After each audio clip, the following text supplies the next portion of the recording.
Headache startling, everyone's shouting. My man's confused and lost when suddenly a cutie angel girl pops from thin air. To the side, the orc are breathing heavy as if they're about to commit a jail-induced action. Random wiggas are confused and our bro remembers that 5 seconds ago he was just eating and chilling. When a message popped offering to join a game, bro thought was GTA 6. I mean, this one does have death and hoes, so maybe it is. Some bang on the, others try to keep calm. Our bro is just there, stoned. That snow bunny flying was a man's dream come true, until Babe dropped the news. Yo, what's up, gang? Thanks for joining GTA 6 to save my world. But unfortunately, the game's too hyped up, so only some of you all can join. Here you can find basic equipment and survival items. No more bloods and crypts. Here is knights and wizards for you to choose. With that, our bro chooses a long, thick, sturdy, pointy rod and the walls began to break. Those orcs that were heavy breathing are banging hard and holy. I would also be scared considering the possibilities are worse than death. Snow Bunny then finishes, saying that this place is going to allow that sweet leveling with the famous system window. Random Assess starts shouting for it and then boom. Lee Kyung is our boy and wholly untalented loser. Bro would lose to Sung Jinwoo before solo leveling. My man's asking himself, is good or bad 10 strength? That 19 intelligence status is wrong, cause this dumb dude can't even comprehend a spider chart, but hold up cause, we got a trait. Click on that and boom, mind's eye. You can see everyone's talents and status, basically snitch maxing. And with that it begins, the snitcher on everyone else starts to happen. He then see that some people has an overall rating even saying that it's average but better than the trash. Lee Kyung, bro goes to check his and damn. Big wall of text saying he's so trash he should just give up.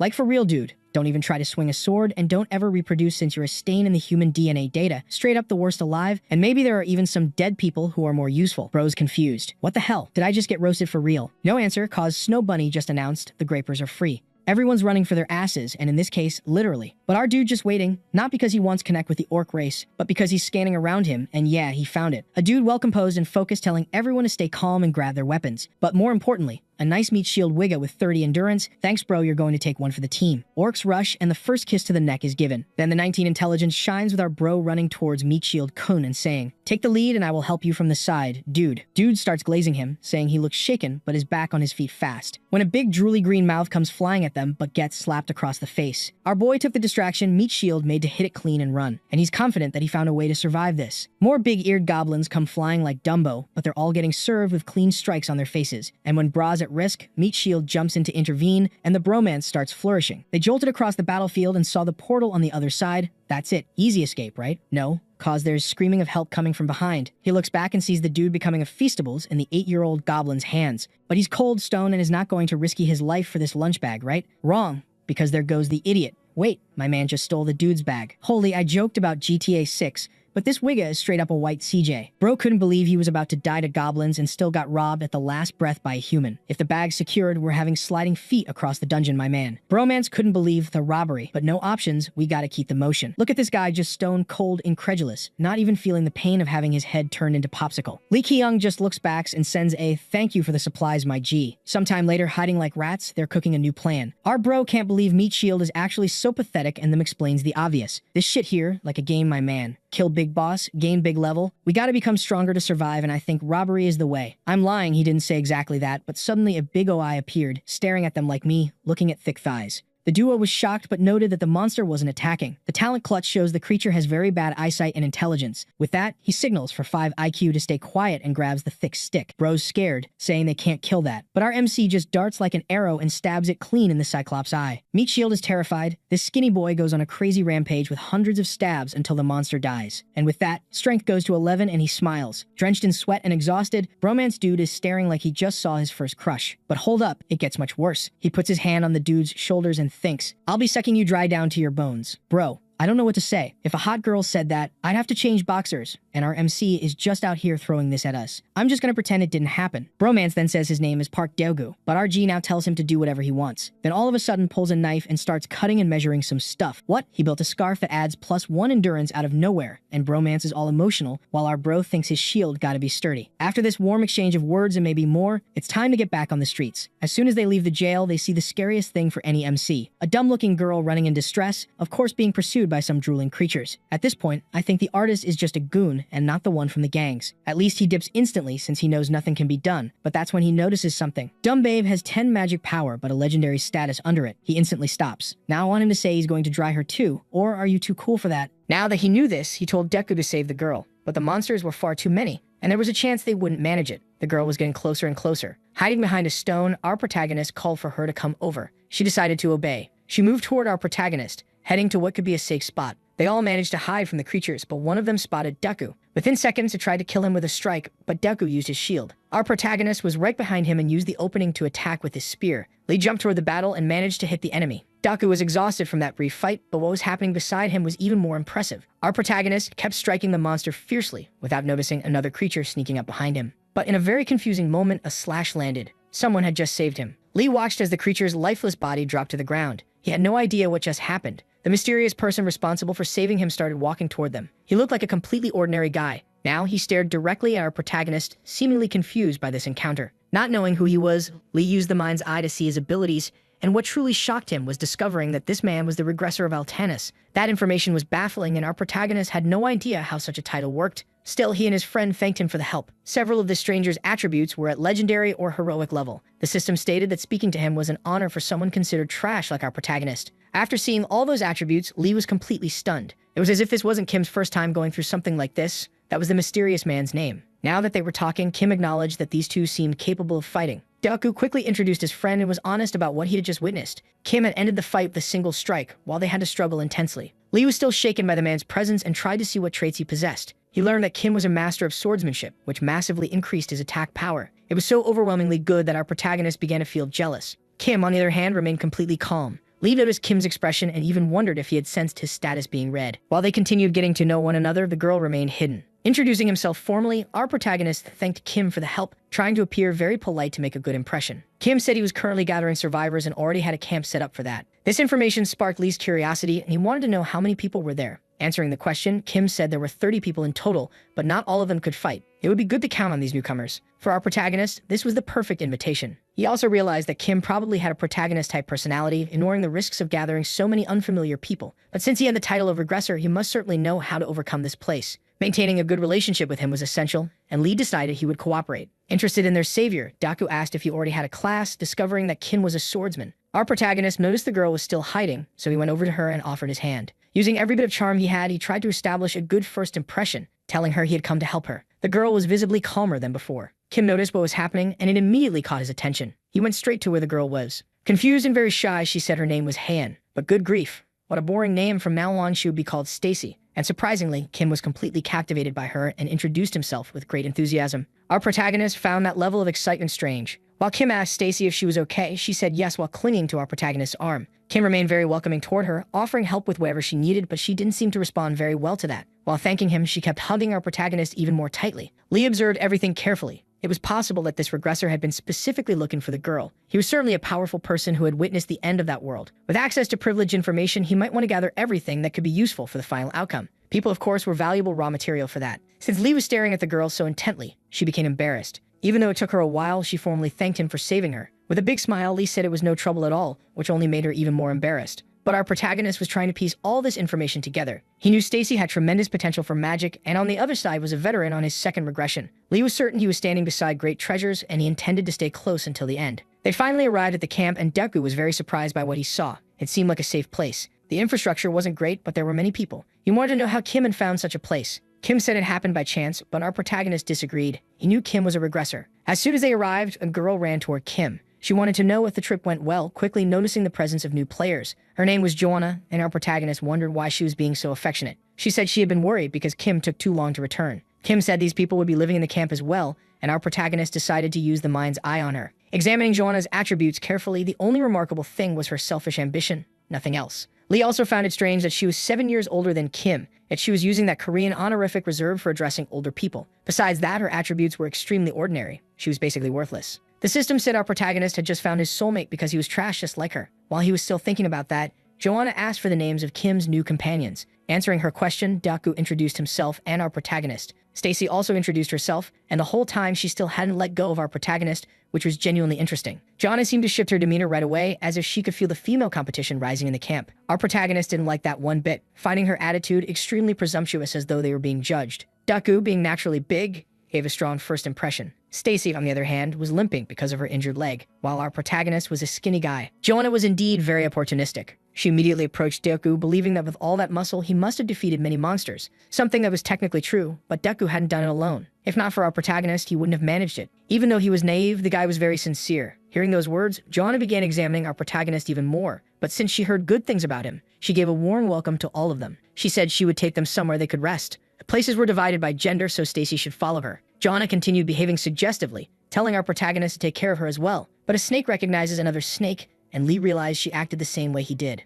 Only then did he notice the other people in that place who seemed a bit happier with the arrival of new warriors. People clearly not suited for combat looked more relieved. As he explored the camp, Lee agreed that the place seemed safe, but that safety wasn't meant for him. It was meant for the others. Watching Deku being praised by everyone, Lee realized that soon he would be used as a shield for those weak people. He finally managed to sleep well, but a conversation began to bother him. Kim was asking Deku if he had rested properly, and the mountain of muscle seemed renewed. Thanks to their conversation, our protagonist woke up. Getting out of his bed, Lee told Kim he had immediately noticed something in that place. Very few people were capable of fighting. That worried him. He wanted to know how the place was being maintained. Kim was honest and said the situation wasn't good. Food and water were running out quickly, and with so few warriors, it was difficult to take care of everyone. That number might grow even more. The supplies they had brought back from the last trip would soon be gone. Fighting monsters wasn't easy. Our protagonist bluntly said that the people who couldn't fight were just baggage. Kim didn't like hearing that and insisted they weren't just baggage. But our protagonist refused to back down, saying he wasn't a volunteer there. Only then did Deku realize the conversation was heading into sensitive territory. Worried, he asked if our protagonist was suggesting abandoning those people, but that wasn't what he meant. In reality, no matter how much they tried to maintain that place, there was nothing there for them. Confronted with those words, Kim fell silent. Even though the situation was difficult, Lee told Kim they were willing to help him. That seemed to give Kim a bit more hope. Our protagonist assumed Kim wanted to save everyone so they could escape together, and he sympathized with that idea. However, they were very different. Self-sacrifice wasn't natural for our boy, and he had no interest in doing everything as one big group. Those words might sound a little selfish. However, Kim said he understood him because there were certainly things he wanted for himself. Our boy was genuinely surprised by that level of understanding. He expected some kind of speech about self-sacrifice, but Kim was far more reasonable than he anticipated. Because of that, our protagonist decided to be a little more direct. He understood that Kim must have plans for the future, and he wanted to be part of them as well. After all, Lee knew he was dealing with a regressor. Hearing those words, Kim seemed very surprised at first, but he quickly relaxed, realizing that our protagonist had figured it out too. That mysterious woman at the beginning had given them two choices: attack and survive. Our protagonist said that the option of surviving seemed impossible to achieve. But with a small group, things could be different, and if Kim's plan was survival, then gathering more people made sense. Lee believed that those who weren't killed by monsters would eventually be defeated by their own metabolism, since food was essential. In any case, that was what he had taken from the mysterious woman's guidance. Kim said he understood those words perfectly, which made our protagonist even more confident. Then the regressor extended his hand to our boy, confirming that he also wanted to work with him. This was the ideal situation for our protagonist, exactly what he had been hoping for. But the way Kim looked at him changed. He knew Lee wasn't particularly strong, but because of their conversation, he now saw him as someone talented, someone analytical, someone capable of managing. Later that same day, they resumed exploring that dangerous world. Deku used his shield to attack a large creature, but he couldn't do that for long and called for help. Ready to assist, Kin was the first to step forward to end the situation. The good thing was that he didn't need to swing his sword many times. Every strike from the regressor was incredibly lethal. He delivered agony and destruction to the creatures with unmatched efficiency, leaving behind nothing but dread and panic. As if he were a true hero, every threat was completely wiped out. This only made our protagonist even happier. The mind's eye truly hadn't lied. Kim said there were more creatures ahead and he would take care of them while the others gathered supplies. Deku had already started doing that, noticing the number of monsters decreasing. For our protagonist, this clearly had to do with Kim's actions. He must have cleared the area multiple times already. Deku was growing more curious about the origins of their new companions, someone so skilled with a sword. Responding to him, Lee said that Kim might have had some kind of martial experience, or maybe it was an effect of his class. Hearing that, Deku seemed discouraged, something our protagonist noticed immediately. He approached his ally, saying they shouldn't feel anxious about it, because soon they would have their own classes. He also insisted that Deku was extremely helpful, but the Mountain of Muscle had low self-esteem, saying most of the work was done by the others. At that moment, Lee used all his charisma to reassure him that life would be much harder without Deku. Those words worked perfectly, boosting the big guy's self-worth a little. Their conversation was interrupted by a familiar glow. The same light appeared in our boy's field of vision. He had just received his classes. Among them was a rare category commander. That made our protagonist extremely happy, because the class had appeared sooner than he expected, and its rare status caught his attention immediately. This made Lee start thinking about how each option could be used. The warrior class was common. He would fight on the front lines, adapt easily, and had potential for evolution. The archer class was also common, could evolve, and focused on agility. The mage class would increase his mana a little. Considering those possibilities, our boy liked the idea of not needing to stay so close to direct combat. But what really caught his attention was the commander class. It didn't have any battle skills, it would increase his intelligence by 1 point, and the system said the classes unlocked through it were unknown. He wondered how advantageous it could be to have a broader view of the battlefield. Kim, who had just returned, noticed his companions were choosing their classes.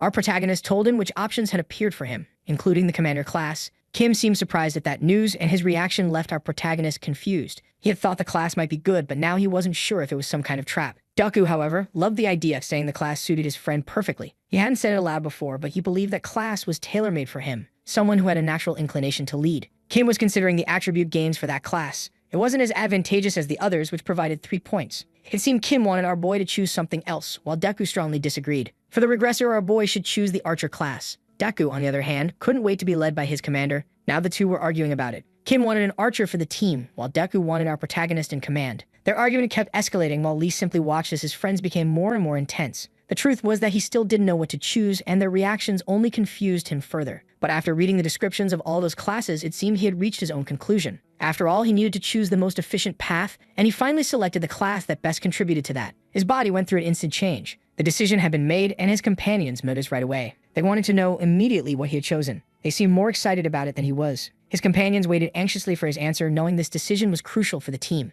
Lee was ready to reveal the truth. Surprising everyone, including me, he'd chosen the mage profession. This completely crushed Didioku's excitement, since he had imagined being led by his commander friend. Upon hearing the news, Kim wanted to know the reasoning behind our protagonist's choice. Lee's answer was simple. He followed his intuition. He also noticed Kim's disappointment that he wasn't an archer. Being an archer didn't suit him. He wasn't good with motor coordination. He also wouldn't choose commander since its attribute growth was too small. That left only the mage option, which would increase his intelligence stat, which was already high. Not to mention that his mana would rise as well, a stat that was still completely unknown to him. Since he chose the mage class, he would now absorb basic magical knowledge. All of this appeared in his mind, the feeling of knowledge forming and the presence of mana. When he looked at his status window, he saw basic magic knowledge and his new mana points. To the system, he was still terrible, but now he was trash that could at least feel mana, making it clear that he shouldn't expect much from that choice, since his potential was still non-existent. But for our protagonist, that was better than nothing, and his new abilities would soon become useful. Seeing Deku's disappointment, our boy asked if he had already chosen his own class. The system had offered him the squire class and the priest class, but he had no idea which one to choose,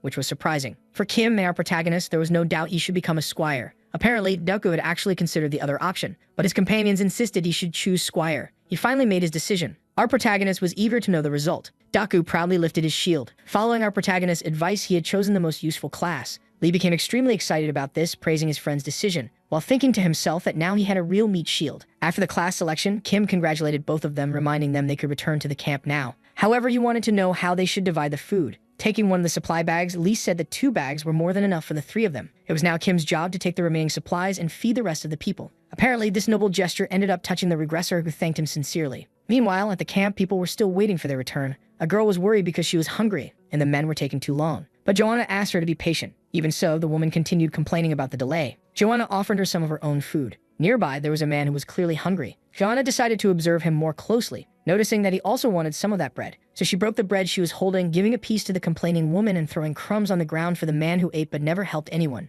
Truly, Joanna was a despicable woman, and she seemed to enjoy feeding that man with crumbs. As soon as she finished doing that, she noticed the main team returning with more food. It was Kim and the main cast. When Joanna saw them arrive, she and the other women gave them a warm reception, showing great enthusiasm at the sight of all that food. But as soon as he returned, Kim said he needed to go back to the forest immediately. A man wearing glasses approached our protagonist, asking for some food. Lee examined him carefully and completely ignored the poor background character's request. Deoku immediately came closer, asking whether our boy had no intention of sharing his supplies. And once again, Lee said he wasn't a volunteer worker, but that worried his friend because it could damage their reputation. To Lee, the solution was simple. Anyone who was hungry should pick up a sword and look for food. People needed motivation. The one sharing bread with everyone kindly was Joanna, gaining her companion's approval. Our protagonist realized she had taken over camp management in Kim's absence. Her behavior was very typical. In front of someone strong, she pretended to be weak. In front of the weak, she acted strong, becoming the leader whenever the regressor wasn't around. Analyzing that, our boy noticed a group of people approaching. Many of them seemed cheerful, while others were working hard. He immediately decided to look into that better. Those carrying stones were working,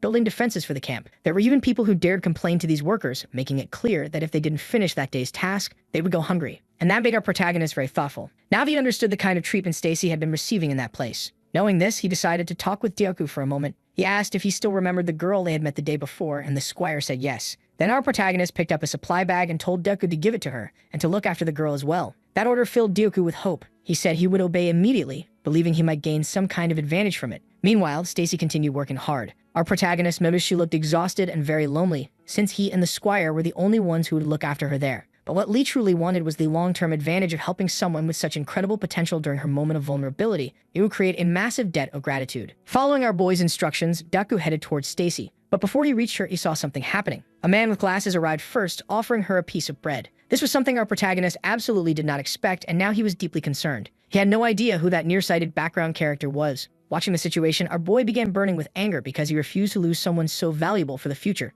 And he understood that it was far too obvious why someone would suddenly act kind in a situation of scarcity like that. If food was running out, there was only one reason the nearsighted man was doing that. Deku noticed what was going on with our protagonist, who simply asked the squire to continue his task, so he approached Stacy again. At that moment, she was chatting with the nearsighted man about trivial things in the camp. Once more, he offered her bread, which left her even more embarrassed. He kept insisting, saying the days there had been hard for everyone. Hearing that, she finally accepted the bread and thanked him for his kindness. As she ate, she started believing that this man was being overly generous. Then she remembered what had happened the previous day when she was saved by our protagonist. That memory made her see him in a romantic way. Every time she thought about him, Stacy became emotional. While eating the bread she got from another man, she found herself wondering what our protagonist was doing at that moment. That was when she realized the nearsighted man wanted to get even closer to her. The poor naive girl thought it was a request for friendship and agreed, until she noticed something more direct. The man had placed his hand on hers, looking at her intently. Completely ignoring her discomfort, he grabbed her arm. Her fear increased immediately because she didn't know what he was trying to do. That was when he revealed his true intentions. He said she was terrible at noticing what was really happening. He hadn't done that charity for nothing and expected something in return. She should know how to repay a favor. Stacy began to panic. The nearsighted man grabbed her even harder and started threatening her,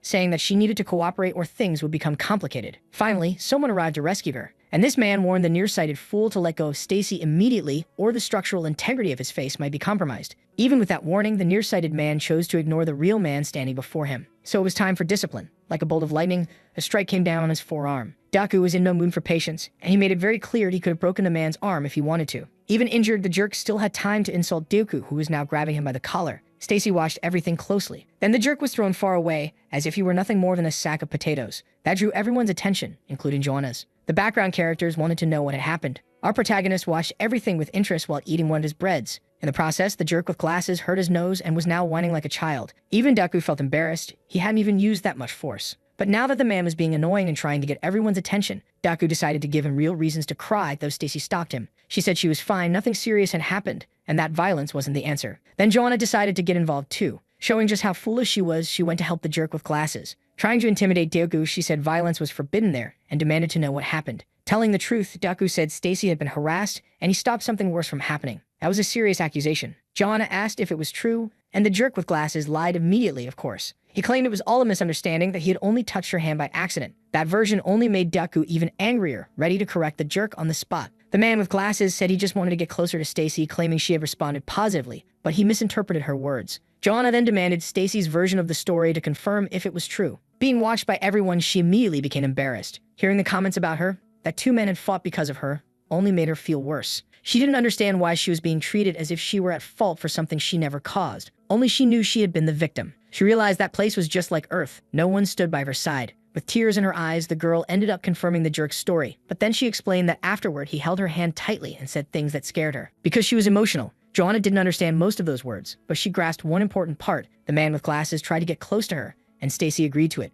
which scared her. She revealed she didn't understand what that jerk's intentions were, and that's why she was apologizing now. But those words weren't enough for Joanna. She said crying wouldn't solve anything. She thanked Deku for stepping in, believing Stacy had been in danger, but told him he should have understood the situation better. That only deepened Stacy's shame. Joanna said apologies wouldn't solve the problem, at least not for her, and suggested Stacy apologize to the man with glasses, forcing the victim to apologize to her aggressor. Dear God, what a vile woman. After hearing that, Stacy was completely shocked. Joanna told her to hurry, kneel down, and beg for forgiveness. The girl was truly uncomfortable with that demand. Even so, she tried her hardest to apologize. Finally, thank God, our protagonist decided to act. With firm steps, he walked toward the conflict. Filled with determination, he asked what was going on, because the alpha male wanted answers. Our protagonist did not expect so many people to gather over this problem. And to be completely honest, he didn't care what happened between those two, because something far more important was happening now. Stacy had been completely cornered by the situation. When our protagonist arrived, Joanna said she was relieved, but our boy told her she was losing her mind. She was instantly confused. He asked if she thought she was the manager of that place.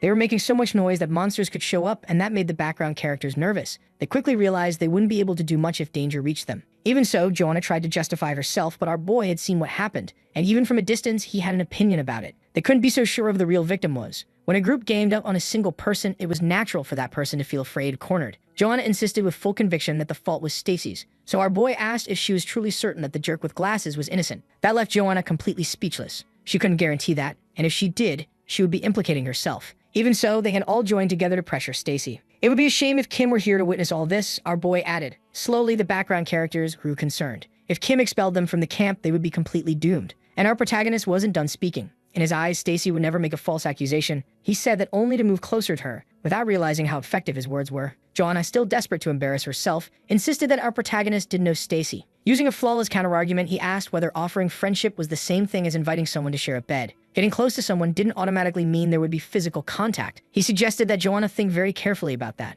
That was enough to sway the background characters. Joanna became worried as people began siding with our protagonist, leaving her completely discredited. Her authority collapsed. She asked if he really intended to handle things this way. That was when she realized exactly what happened. Our protagonist had done all of it intentionally. He had risen above her. And now it was Joanna who had to bow before the new ruler of the camp. Everything that happened had pushed him into that position. Joanna was completely stripped of credibility. Because of that, Stacy felt much more at ease. Our boy then asked why everyone was gathered there. Seizing the opportunity, he started giving orders to the background characters. 2 of them would handle the man with glasses. He also recommended cleaning the place thoroughly, since it would make daily tasks easier. It was possible the noise had attracted monsters, so they would establish patrols. Daku would be in charge of that, and he was thrilled about it. Now that everything was resolved, our boy told Stacy to come with him. She agreed immediately. Rumors began spreading that she had seduced our protagonist, but he hoped she would ignore them. The important thing was for everyone to see that she had the favor of someone with authority. Joanna, however, was burning with envy. Mag had fallen and our boy sat at the improvised table. He asked Stacy to sit as well. Now alone with him, the girl apologized.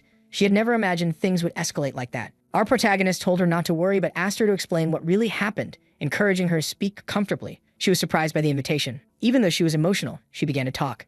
She wasn't good at choosing words, but she said that the man with glasses grabbed her while yelling. Our protagonist listened to everything with great concern, but the girl was so emotional that even for him it was difficult to understand exactly what had happened. The truth was that it didn't matter. He only wanted to show a bit of empathy. After letting everything out, Stacy said she felt a little better now and thanked our boy. Because of the circumstances, Lee told her there was nothing to thank him for. However, there was something very important for her in all of that. Someone had believed her words. Since they met, she had only been helped and she hadn't been able to repay any of it yet. So she asked if there was any reason why Lee had been so helpful. Our boy answered that he had only done what was right. And if there had to be a reason, he said he had a younger sister around her age and missed her. Every time he looked at Stacy, he remembered good moments. But the truth was that his sister was extremely mediocre, and he didn't miss her at all. The two weren't alike in the slightest, he had only used that strategy of increased empathy, nothing more. Stacy apologized for making him say something so personal. She said she also had 2 sisters, but barely spoke to them. She shared that her parents were no longer in that world. Our protagonist said they had many similarities. Hearing that made the girl feel a little happier, realizing there was someone else as unhappy as she was in that strange place, not knowing that our protagonist was planning every move. Now raising her affection would be very easy. He told her she could feel comfortable talking to him anytime. That offer made Stacy flustered because she was already starting to grow feelings for him. After calming down, she said she understood. That made our protagonist extremely pleased. He then used the mind's eye to examine her status. Until now, Stacy hadn't selected her class. The system said that if she became a mage, she would be far more talented than the trash that was our protagonist. Hearing that, Lee gained a new objective. He needed to make her a mage immediately. While they were talking, someone announced her arrival, asking if she could join the conversation as well. The voice was familiar to both of them. Our protagonist knew this woman would eventually approach him, but it happened sooner than expected. He excused himself from Stacy, saying he needed to speak with this other person. As he left, the 2 women exchanged a brief glance, and Stacy chose to completely ignore Joanna's presence. Now alone, our protagonist wanted to know what brought Joanna there. She said she wanted to apologize for causing such a commotion. He accepted it easily, saying he also should apologize because he reacted too intensely. To our boy, this woman would slow things down a bit, but he was willing to hear her out. She said she had thought about the situation, recognized the size of her mistake, and wanted to resolve it. Our protagonist told her to do what her conscience told her to do. After all, she seemed to have been responsible for managing that place from the beginning. He was the one who had overridden her authority. Joanna tried saying it wasn't exactly like that, but our boy insisted. He also said it would be best if no situation required his intervention. People like them, who had no talent, needed to lean on politics to have some degree of control and power. Finally, Joanna stood up and sat right beside our protagonist. Being extremely friendly, she began using her physical charm to persuade him, and she intended to use it to the fullest. Because she had noticed something about him. She liked ambitious people. The more she got to know him, the more she realized he was exactly her type, suggesting they could become much closer from now on. Joanna was absolutely sure that our boy only tried to control her earlier to make a good impression in front of Stacy, and she wanted to take Stacy's place. Our protagonist admitted that the 2 of them were very similar, which filled Joanna with hope. And good grief, I was not expecting this. The 2 of them started kissing, because our protagonist genuinely believed they could work well together. A few days later, a stage had been built in the middle of the camp. Standing on it was the man with glasses, apologizing to everyone for what he had done. Everyone in the camp was talking about Joanna's change of opinion, which was why the man with glasses was apologizing now. And the people in this camp loved to gossip. I can't even blame them. It was the only thing those useless folks had to do. They kept inventing rumors about the whole situation. Now they wanted to know what was so special about Stacy for all that trouble to happen. Our protagonist watched all those rumors carefully. He remembered the conversation he had with Joanna that night, giving her permission to handle the man with glasses, but she needed to inform him immediately if anything strange occurred. Joanna understood that he wanted things resolved quietly, with no unnecessary noise, and she would handle it in a way that left Stacy with no choice but to depend even more on him. Joanna also wanted to know what was so interesting about that girl, because our protagonist seemed obsessed with her. That made him uncomfortable since he did not consider himself obsessed. He also said he wouldn't share his intentions with Joanna, and he said that somewhat sharply, making their age difference clearer. Now, our protagonist understood that Joanna had great political intuition. The atmosphere of the camp had changed, and it had been a good move to ally with her. Because of that decision, he had to listen to Stacy crying for several days. Even so, she felt much more at ease thanks to his presence, and he was teaching her some basic magic as well. Keeping up his persona, Lee said he should be the one feeling relieved to have her around. He also realized that learning together was an excellent way to get closer to her. Showing interest, he asked if Stacy still couldn't use basic magic, and she said no. So our protagonist raised one finger. With a simple chant, he produced a small flame. That left Stacy completely astonished. For the past few days, he had also been training with Deku so they could become more familiar with their classes. Returning to Stacy's lesson, he explained that the image of the flame was important. It was essential for producing fire. But since the girl hadn't progressed at all, it was possible she could only use magic after obtaining her class. He told her she would soon go hunting with them, so she could get more practical experience. That invitation made Stacy very happy, and she promised to do her best. Our protagonist then stood up, ending the theoretical lesson for the day. That was when Stacy said there was something she still couldn't understand. Recently, her mana had increased. Our protagonist pretended to be surprised, but he was genuinely impressed by his growing treasure. Soon she would obtain a class, and he was eager to see how strong she could become. Using his ability, our protagonist suddenly saw something interesting, something that left him completely speechless. Stacy had already become a mage. This might have happened because she understood the basics of magic, and her growth potential had increased dramatically. Even so, our boy felt confused, unsure of exactly what had happened. Stacy noticed the confusion on his face and said she still didn't know how to use mana. To our protagonist, this could only be a lie, and he now tried to understand when exactly it happened. Now our protagonist was genuinely worried, imagining that Stacy wasn't being honest. Since his discomfort was clear on his face, he told her he had simply gotten lost in thought. Getting closer again, he asked whether she understood how mana worked. Stacy said she was doing exactly what she had been taught, but it wasn't easy. But our boy knew her status. Things shouldn't be that difficult for her. So he decided to teach her a bit more, trying to figure out what she was hiding. He suggested she try visualizing fire at her fingertips,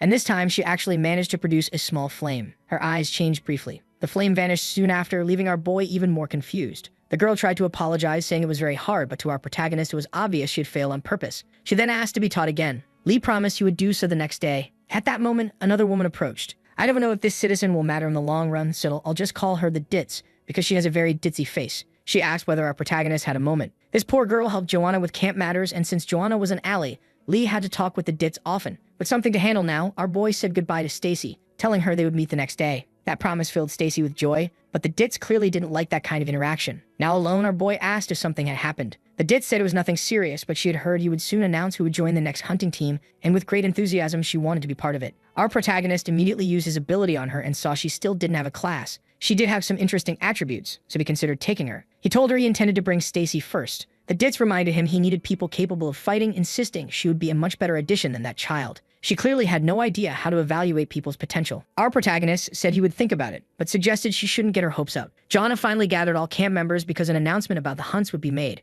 Passing the word to Kim, he thanked everyone for coming. Surviving in that place was becoming very difficult, so they would begin taking people who wanted to learn how to fight. Stacy stood toward the back of the group, listening to the rumors about her that she was receiving favoritism. She didn't like that kind of talk, and remembering the moments she spent close to our protagonist made her heart race. He was the only person she could trust in that place. Lying to him felt awful, but she was doing it only to get more of his attention, hoping it would happen when they were alone. Her presence startled the Ditz as she passed by, though she hadn't seen Stacy. She said Stacy was very weird and she didn't like the way she approached our protagonist. Stacy tried to explain herself, but the Ditz said she had a stupid-looking face and seemed like an idiot. And just from looking at Stacy, she could tell she liked Lee. That statement made Stacy extremely uncomfortable, but for heaven's sake, it was obvious even to the rocks on the ground, let alone the people around. Trying to get into Stacy's head, the clueless girl asked if she really believed our protagonist cared about her. She said Stacy would be on the hunting team by pure luck and must be delusional if she imagined any kind of relationship with Lee. She was definitely nothing more than a stupid brat. The Ditz began bribing, saying she knew how to read people. Someone with our protagonist's profile didn't trust others and would easily discard useless individuals.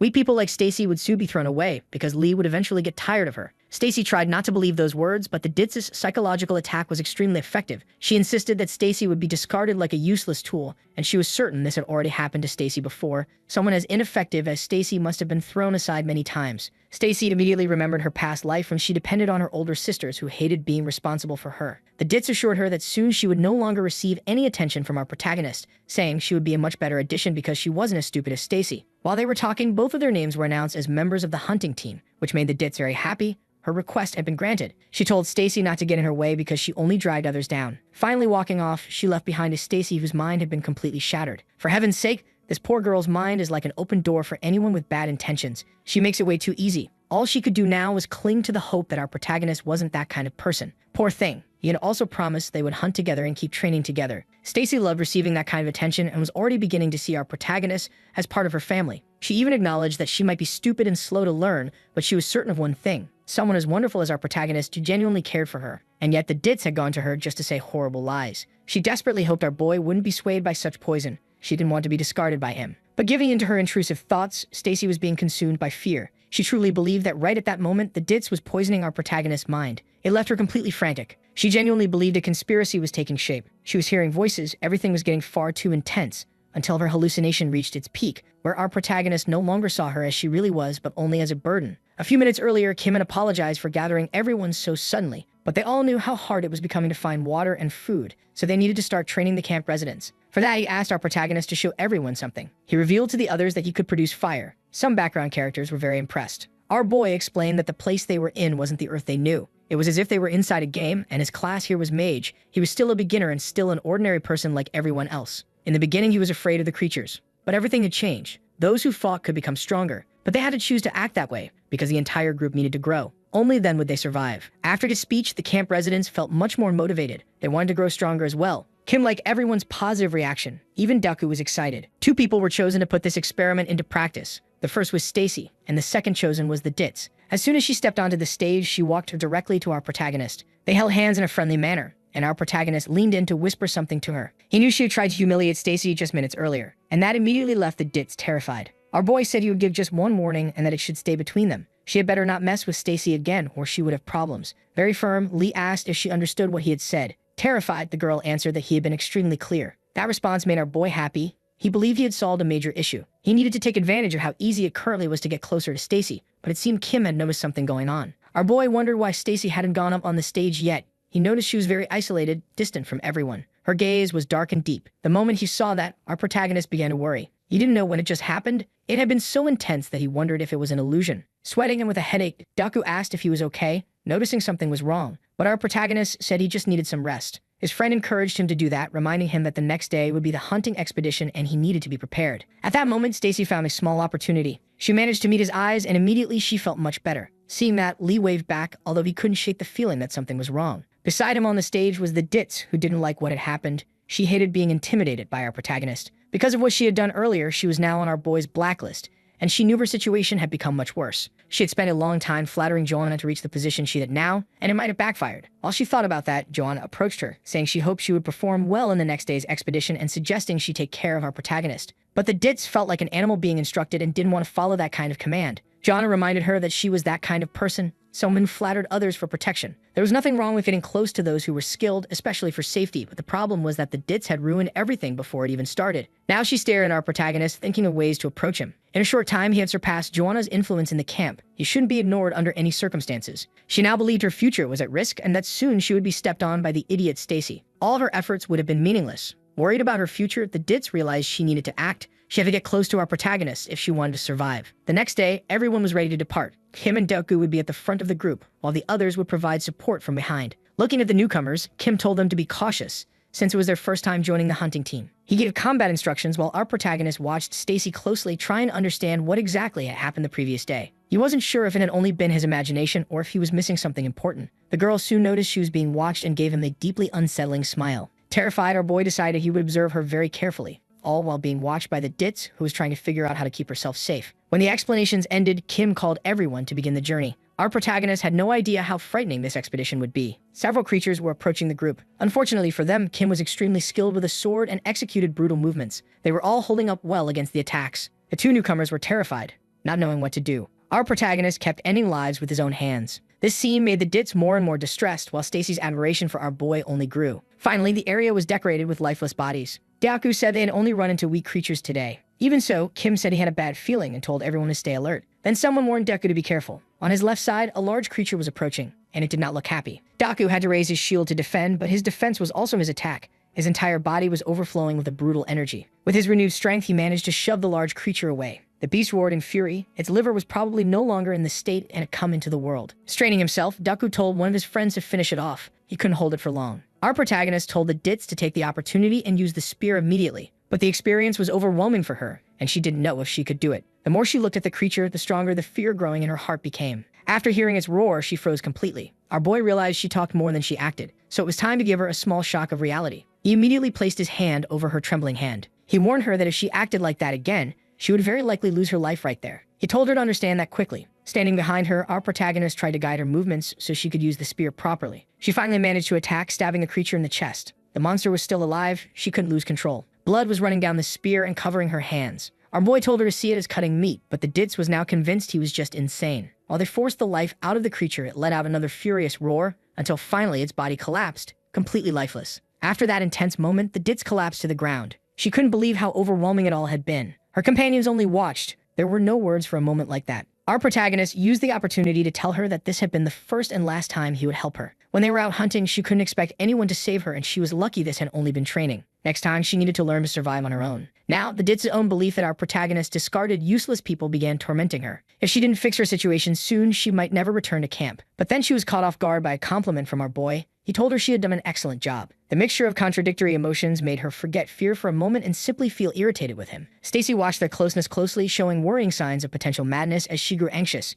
As it was getting dark, they decided to build a campfire. They needed rotating shifts to keep watch. Daku would be next. So Kim stood up to wake him. The poor guy took a while to get up. For him, waking up felt like re-entering a traumatic experience. When Daku approached the fire, our protagonist remained awake. He was far too tense that day. Even exhausted, he couldn't sleep. Too many thoughts racing through his mind. When this hunt ended, he had no idea what path he should take next to keep surviving. Everything was extremely confusing at the moment. He had no idea what continent this was, nor what that announcement at the very beginning truly meant. Thinking about how he ended up in this place was just as absurd. He didn't know what had happened to everything he left behind. Since he was close to a regressor, he wondered if Kim might have more answers. Now our protagonist wanted to know who Kim really was and what had happened in the past that caused him to return to this life. Eventually, our protagonist managed to close his eyes. But in the middle of the night, he woke again, completely disoriented. He didn't know what time it was. His eyes were still very tired. And then he noticed Stacy had approached the Dits. Our boy began paying closer attention. Once again, he saw that dark, unsettling expression on Stacy's face. Seeing it for the second time terrified him. He had no idea what she might be planning. Since he was exhausted, he preferred to believe he was just imagining things. It would be better to forget he had witnessed that because he was sure Stacy was a good girl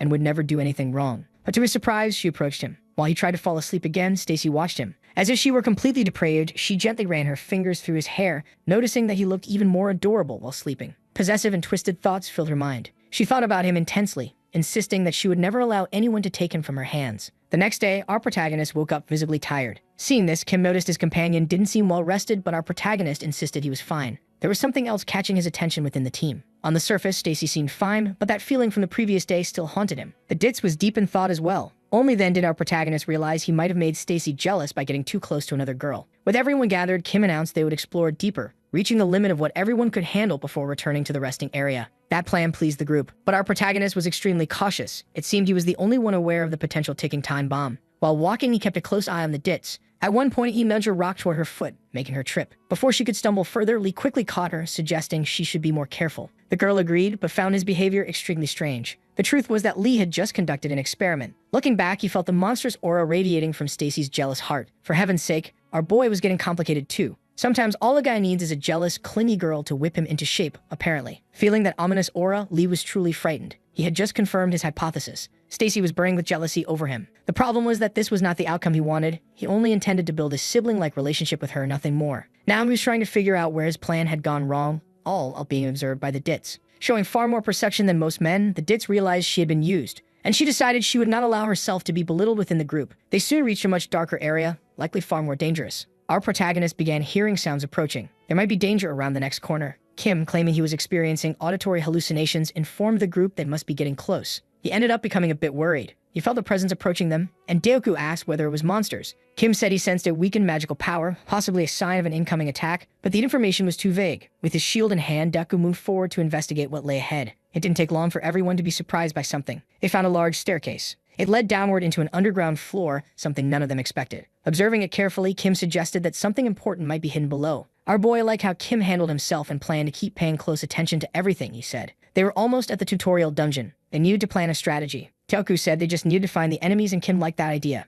However, it would be better to return there in the next expedition. That would be their limit for now. Then Kim realized they needed to make decisions quickly. Some monsters were approaching from the other end of the corridor. The newcomers grew terrified. Meanwhile, the Dits prepared to take advantage of the situation as much as she could. Since there were only 3 creatures, Kim would take one, our protagonist another, and Deoku the third. The girls would simply observe. With everything planned, they advanced to attack. Deoku hurled his shield violently, hitting one monster square in the chest. The other 2 didn't appreciate that and rushed forward to counterattack. Being incredibly strong, Deoku managed to hold back 2 monsters at once. Meanwhile, our protagonist began casting a spell, forming a large mass of flames. He then unleashed a deadly attack on his designated target, and Kim, as always, overwhelmed his opponent from behind with precise, lethal strikes. Only 1 creature remained alive, and Deoku was already pushing it back with his shield. Since it was the last enemy, Kim immediately called the girls forward. Hearing her name, Stacy felt confused. Our protagonist looked back. The Dits was no longer there. Stacy said her companion had been right behind her seconds ago, but now she had vanished. Concerned, Kim suggested searching for her, but our protagonist said they needed to focus on the mission,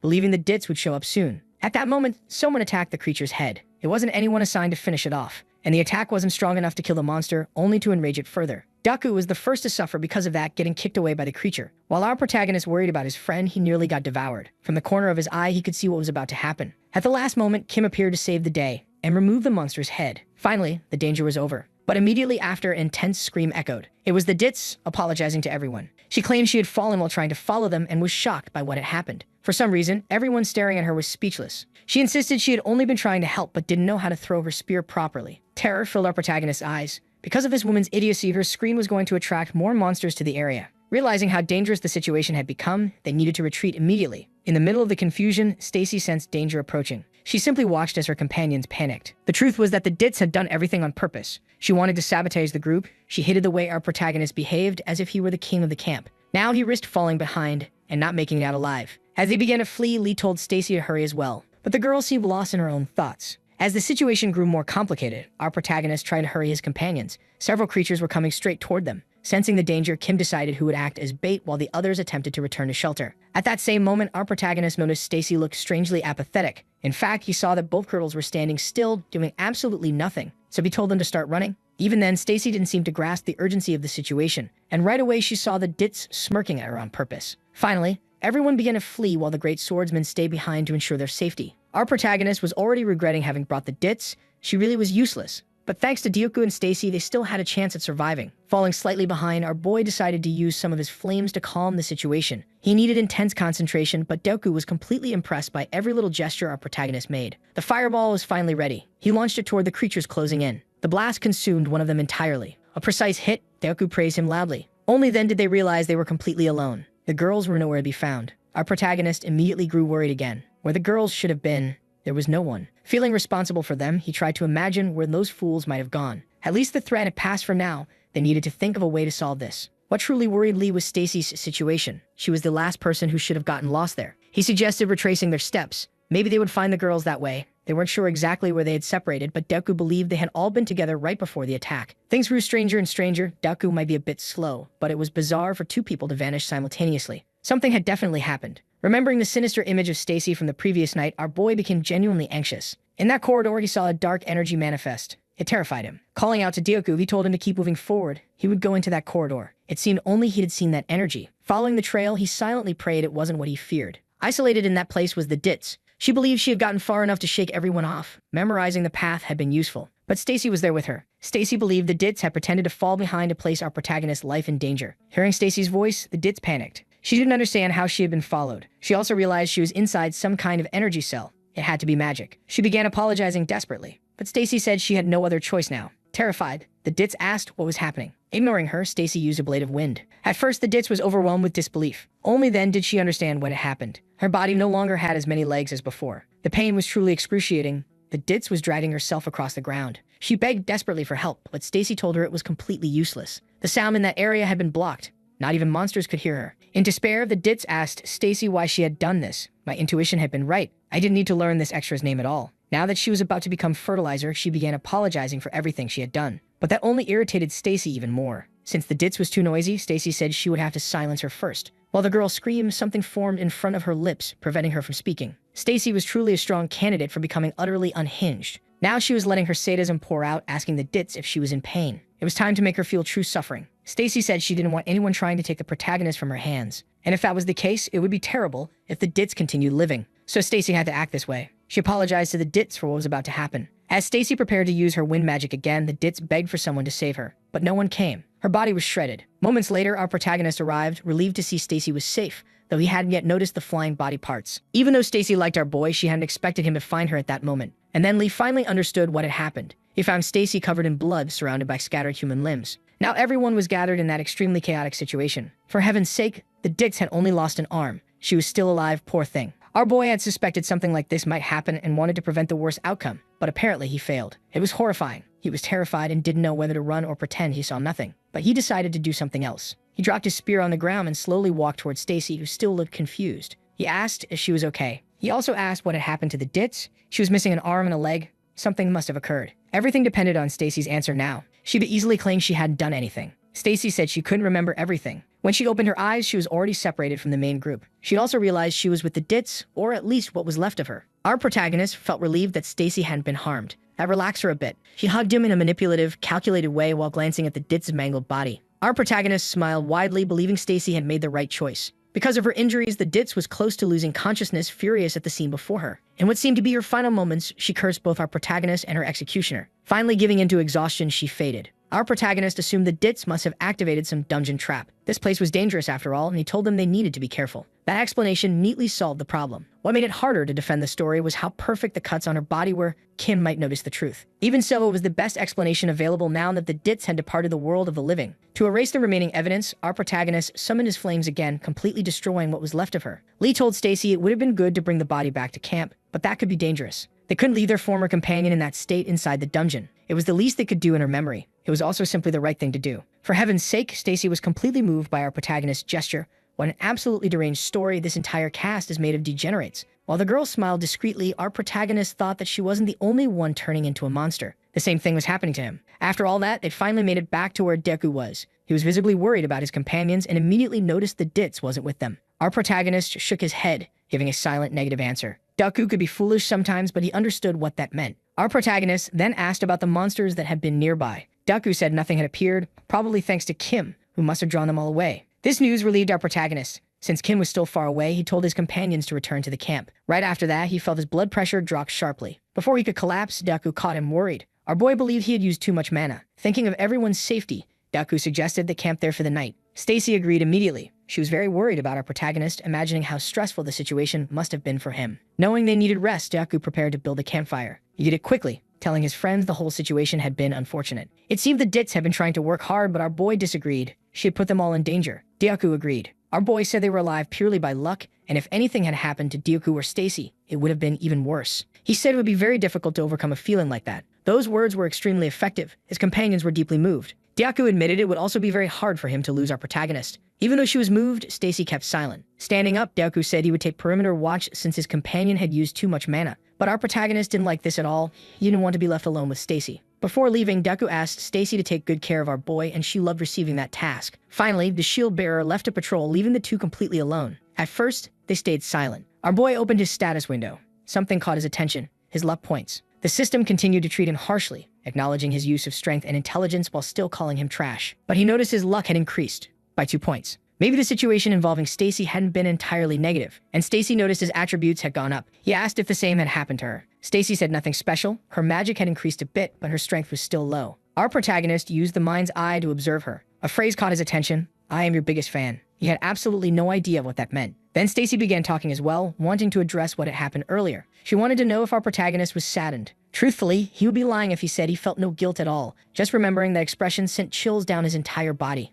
However, things were different now. Our protagonist brought his face close to the crazy girl's face, only to hug her, telling her he was relieved nothing had happened to her. Our boy had already decided he would do whatever it took to keep surviving. Those words were more effective than a fire attack against a grass-type Pokemon. Stacy was completely overwhelmed with emotion, but the truth was this. Our protagonist planned to cling to her until the end, even if they both lost whatever humanity they still had. Now our protagonist is truly diving headfirst into this situation. Since things ended up like this, he's going to take advantage of this platonic bond. It'll be easier to keep Stacy within reach. The poor girl is completely hypnotized by his charm. Right at that moment, Deku showed up and apologized for interrupting such an intimate moment. That only made Stacy even more embarrassed, trying to explain that it's not exactly what it looks like. Our protagonist tried to shift the topic too, saying the squire was making ridiculous assumptions. However, it's already obvious to Deku that the two of them care a lot about each other. Our protagonist was caught off guard by that, and when Deku used a term normally meant for older women, he pointed out that Deku is actually older than Stacy. But Deku only said that because he's already treating her as if she were his sister-in-law, which made Stacy build even greater expectations. The whole situation is leaving our protagonist absolutely mortified. If he keeps being the favorite of this unhinged girl like this, it might not be surprising to anyone. Only then did he realize that Deku might have been encouraging Stacy all this time. And indeed, Deku admitted he'd been doing that for the past few days and was feeling like a literal god of love, boasting to our protagonist that he knows a lot about romance, even claiming it was his profession back on Earth. Now he's determined to support this budding relationship. He added that our protagonist doesn't even need to thank him, while in reality, our protagonist wants nothing more than to beat the life out of him. They've officially become the main leads of the wild romance Deku built in his own mind, and that only irritates our protagonist even more. After several hours, the campfire finally died out. Our protagonist is still awake, irritated by the squire's snoring, so he immediately woke him up so they could return to the camp. He also had to wake the unhinged girl. She wanted to sleep a little longer, but he needed her awake. That's when something bizarre happened. That malicious energy appeared again as Stacy insisted she wanted to keep sleeping. This is truly a dangerous combination of factors, and our protagonist can't let fear overwhelm him. Everything he's doing is for the sake of his own survival, so he needs to keep getting closer to her. With a gentler tone, he tried to convince her to get up. She finally stood, but even her appearance was now unsettling him. He deeply wished nothing would happen in that moment. Back at the camp, someone was massaging Joanna's back. She was worried about the delay of the hunting team, until someone finally reported something. Joanna rushed to see what happened. Full of enthusiasm, she greeted the returning group, until she realized the clueless girl and Kim weren't with them. Our protagonist said the girl had basically turned into fertilizer, and that Kim would be back soon. The news shocked Joanna, who immediately demanded to know what had happened. Our protagonist said he'd explain everything, but first wanted to know why the camp entrance had been blocked. Clearly agitated, Joanna said she wanted to speak with him alone. For a brief moment, he and his companions fell silent, and when he looked back, he felt Stacy's malicious energy rising even further. He asked the girl to go inside and wait for him, telling her it would help her feel a little calmer, because he needed to handle something important first. Only after that was he finally able to be alone with Joanna. She did not like the way the news had been delivered. It sounded way too simple, and she wanted to know what had truly happened. He said there was nothing he could do. The clueless girl had screamed in the middle of the monsters. That put everyone in danger, and they barely survived. Only Stacy knows this is a lie. Still, this version seemed enough for Joanna, who said she did not want to hear details. Now she needed to explain why the entrance had been blocked. The day before, some people had abandoned the place, including the guy with glasses. That immediately worried him. He had already suspected something like that might happen. Their excuse was that they were going to rescue the clueless girl, but he was certain they were planning something else. At that exact moment, some people were approaching the camp entrance. That was why Joanna had decided to block access. Those brutes could attract monsters to the area. The guy with glasses finally returned with the others, and among them was someone our protagonist had never seen before. Joanna acted casually, saying that the person who was supposed to die had come back alive, while the one who was supposed to return didn't. But our protagonist stayed focused on the stranger since he had no idea who that person was. A mysterious man with a scar on his face, someone who was giving him chills. Honestly, even I have to agree. This newcomer is huge and looks like he knows exactly what he's doing. Our protagonist told Joanna he didn't know those people and asked how many had left with the guy with glasses. There were 7 in total, but 6 didn't return. As expected, they lost their lives by acting recklessly outside. Only the guy with glasses survived. Our protagonist decided to use the mind's eye on this strange newcomer. He immediately noticed the man was a potential threat, someone whose tendency leaned toward taking lives. That alone was terrifying enough. And worse, he did it with premeditation, which meant extreme caution was necessary. He told Joanna to call Deku and Stacy immediately. At first, these newcomers didn't seem hostile, but caution was everything. He was ready to use his flames at any moment. But then the suspicious stranger greeted him politely, saying it was a pleasure to meet him and introducing himself as Jinho. Our protagonist returned the polite gesture, though he was confused. The man seemed friendly. Jinho said he had heard good things about him from the guy with glasses, especially that he could use fire magic. He even said he'd love to see it in person. That comment only intensified our protagonist's resentment toward the guy with glasses. He wanted to know what exactly the guy with glasses had said behind his back. Since everything was unfolding normally, they were invited into the camp. Some people felt relieved when they saw he had returned safely. He thanked them for their kindness. While looking around, Jinho commented on how big the camp was and how full of survivors it seemed. But to our protagonist, this was yet another suspicious sign. Maybe it was his luck attribute, but he kept feeling he should stay far away from that man. Finally, Deku and Stacy reached him, both clearly frightened. He told them those people were newcomers, but the whole situation left his companions uneasy. Jinho keeps acting in that sly way of his, saying he's surprised by such a reception. Our protagonist tells him that the last few days have been a bit tense, so everyone is on edge. Even so, Jinho says he understands how they feel, claiming they're very similar. He mentions that he heard about people hunting survivors in that region. Apparently, there's an archer among them, as well as someone who fights with a sword. Looking straight at our protagonist, Jinho asks if he encountered these people. But it becomes obvious to our boy that they are the ones he's talking about, and Jinho is doing all of this on purpose. The tension between the groups keeps rising. Our protagonist notices that Jinho is hoping for a fight, and the people behind him are clearly ready to throw down. The same can be said about our boy's companions. Jinho feels completely unpredictable. But before something worse could happen, Kim finally arrived at the camp, asking what was going on. That ruined Jinho's little setup, leaving him annoyed. Kim walks up to our protagonist, asking who those people are, but all our boy can say for now is how relieved he is that Kim is safe. He explains that the group was brought in by the guy with glasses. Surprising Kim, Jinho says he's heard a lot about him and introduces himself politely. Watching all this, our protagonist notices something odd in Kim's reaction. Kim looks like he's holding back anger as if he already knows exactly who this person is. But from Jinho's demeanor, it seems like this is the first time he's meeting Kim. That can only mean one thing: the regressor has already encountered this man in the past, and Jinho may be one of his enemies. There's so much pressure in the air now that our protagonist is getting worried. He moves closer to Kim, pulling him out of that dazed state, making Kim finally greet the stranger. Our boy is sure he's facing someone dangerous. Because of his skill, he can draw two possible conclusions. First, Jinho might simply be the type who harms others. Trying to make conversation, Jinho asks Kim about his attributes, but Kim refuses. Those are sensitive details. So Jinho keeps complimenting the camp, which leads our protagonist to the second conclusion. Judging by Kim's reaction, the two have met before, and this villain must have defeated Kim or someone important to him. For now, though, Jinho continues acting casual, asking if he can stay at the camp as well. He even offers to contribute food, but before he can finish, Kim answers, shocking our protagonist, saying they always welcome survivors. Now our boy is more confused than ever, unable to figure out Kim's true intention. A bald guy then steps forward to introduce himself to our protagonist, and hearing his name, our boy realizes it's familiar. Staying cautious, he asks Deku to keep watch. But the escudero notices his friend's tension, and our protagonist tells him that if anything happens, he must be called immediately. Understanding the situation, Deku offers to show the newcomers around. Jinho seems thrilled with the warm hospitality.